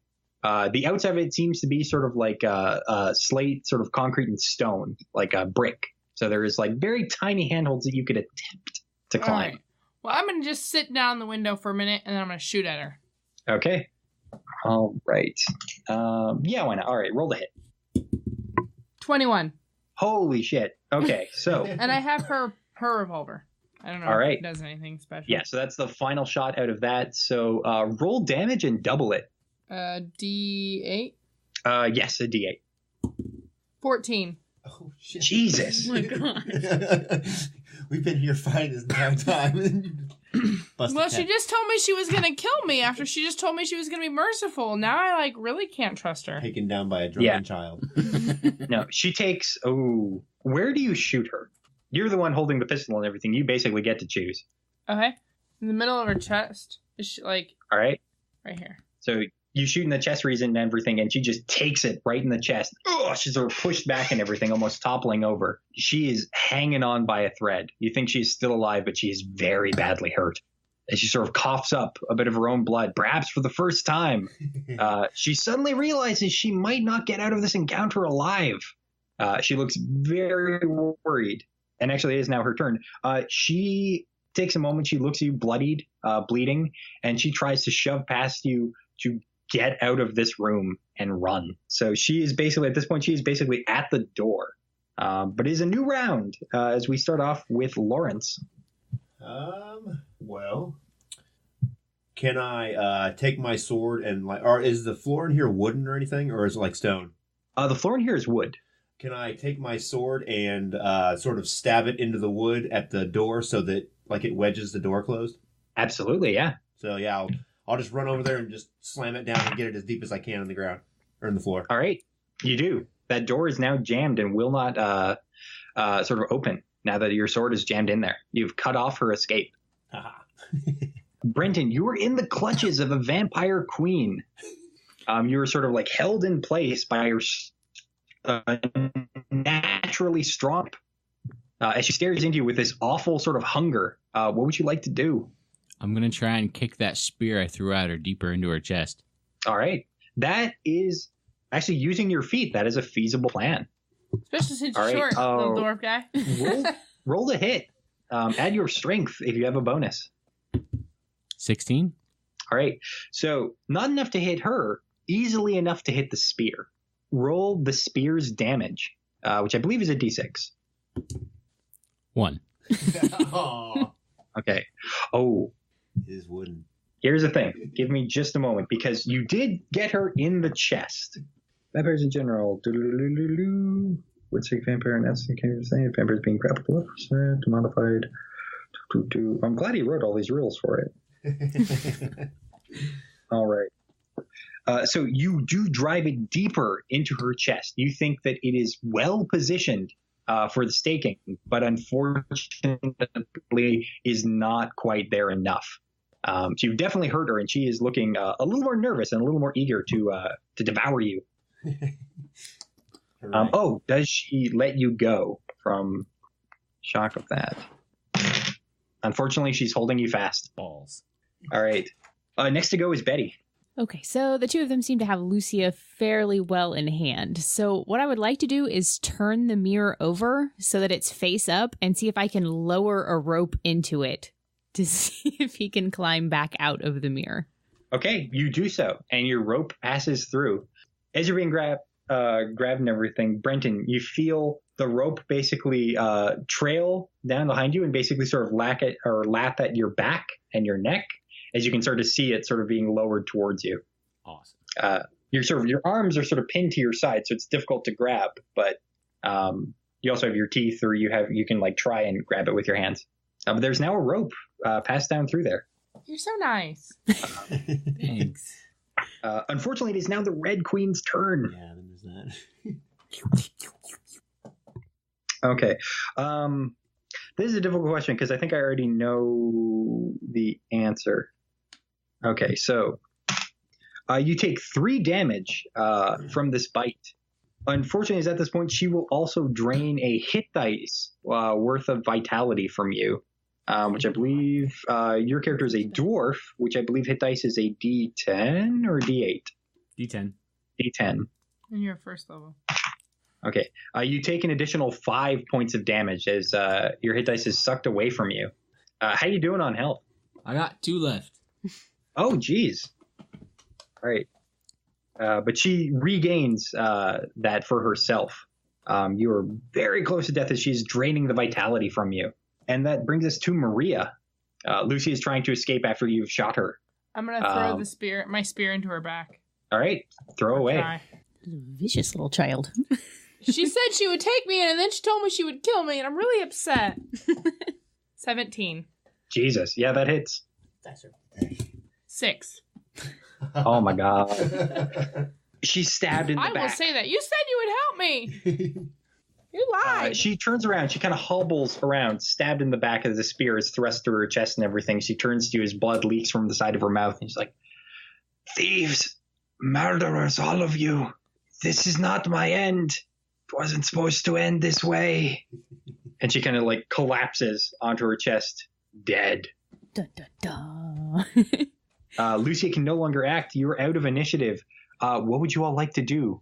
Get free and run away. Ooh. Oh, we've got it. He's still in initiative. Yeah. So how does it, you picked up the mirror, right? Yeah, and turned it over. Yeah. So how does it look through the mirror when we look to see in the mirror?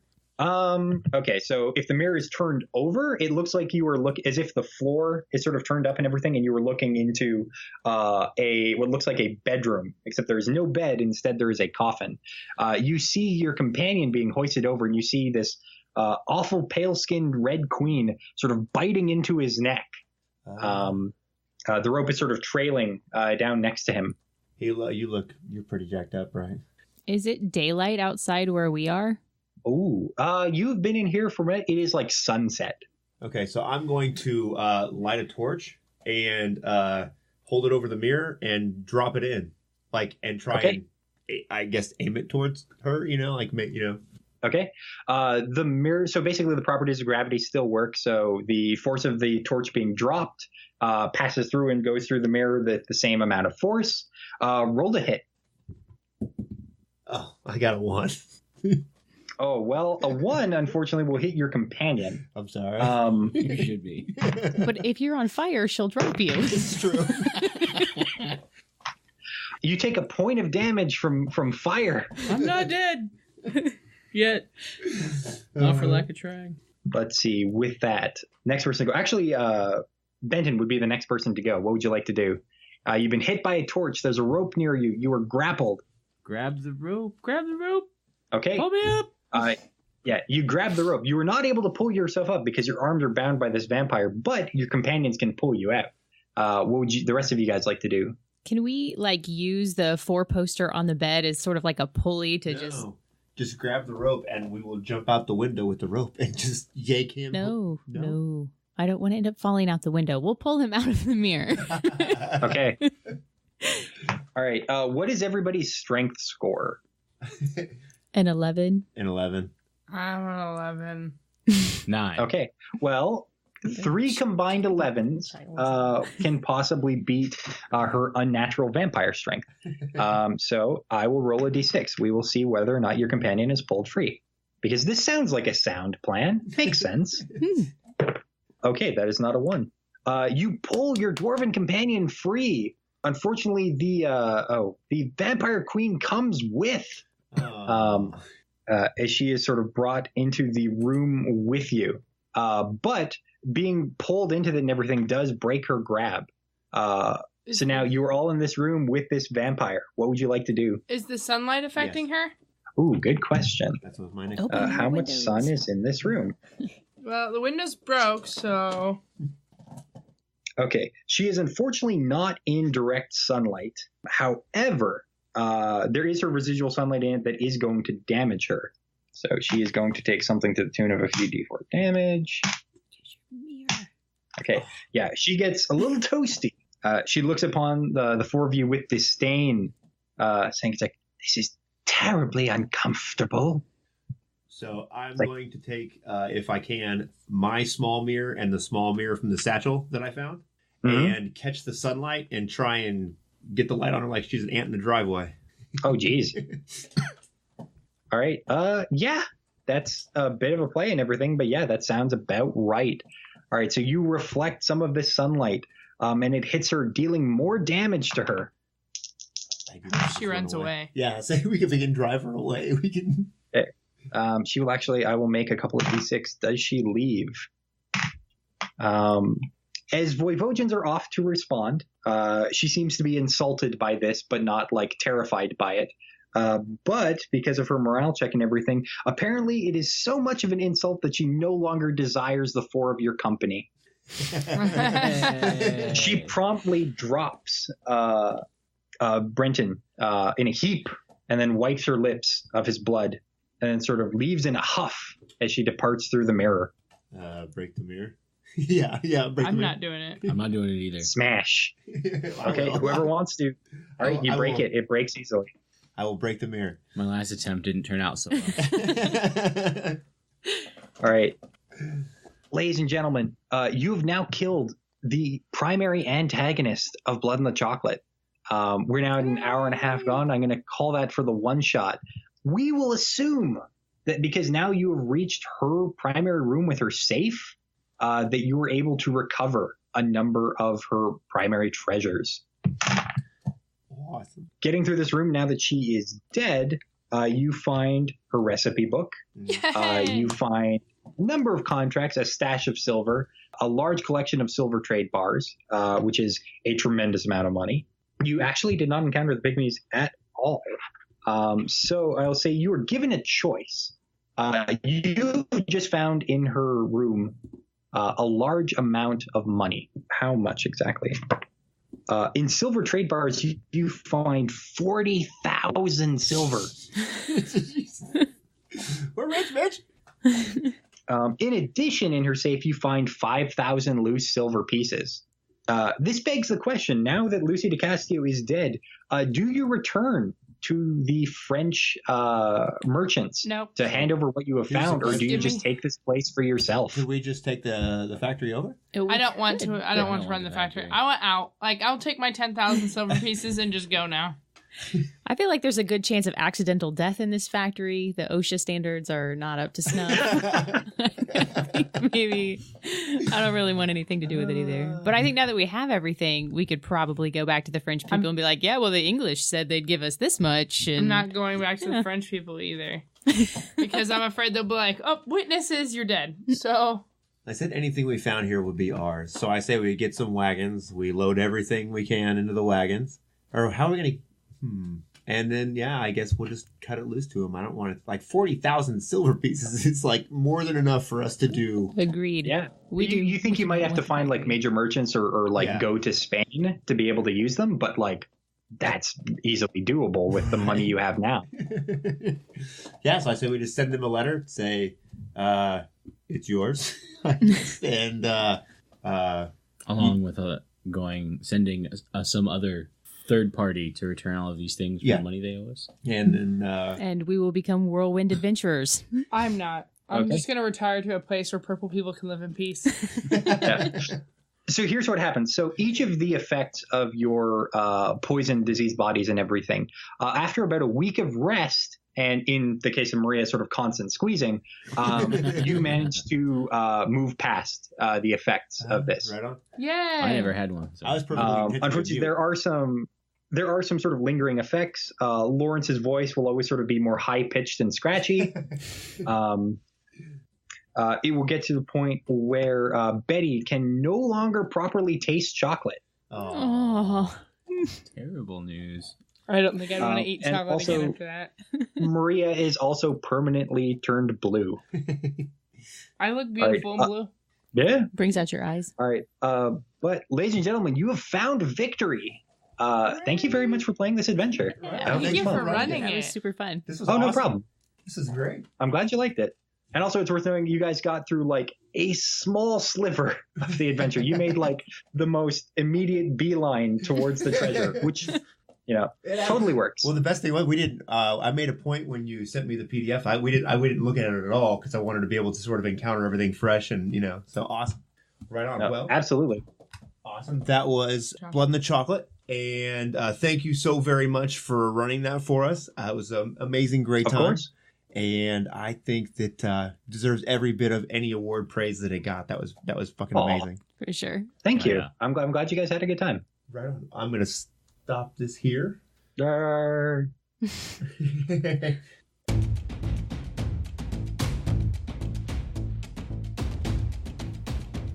Thanks for listening. This has been another episode of Just One More Fix. Music has been provided by Kevin MacLeod. You can find him at incompetech.com. You can find us at justonemorefix.com and follow us on Twitter at JustOneMoreFix.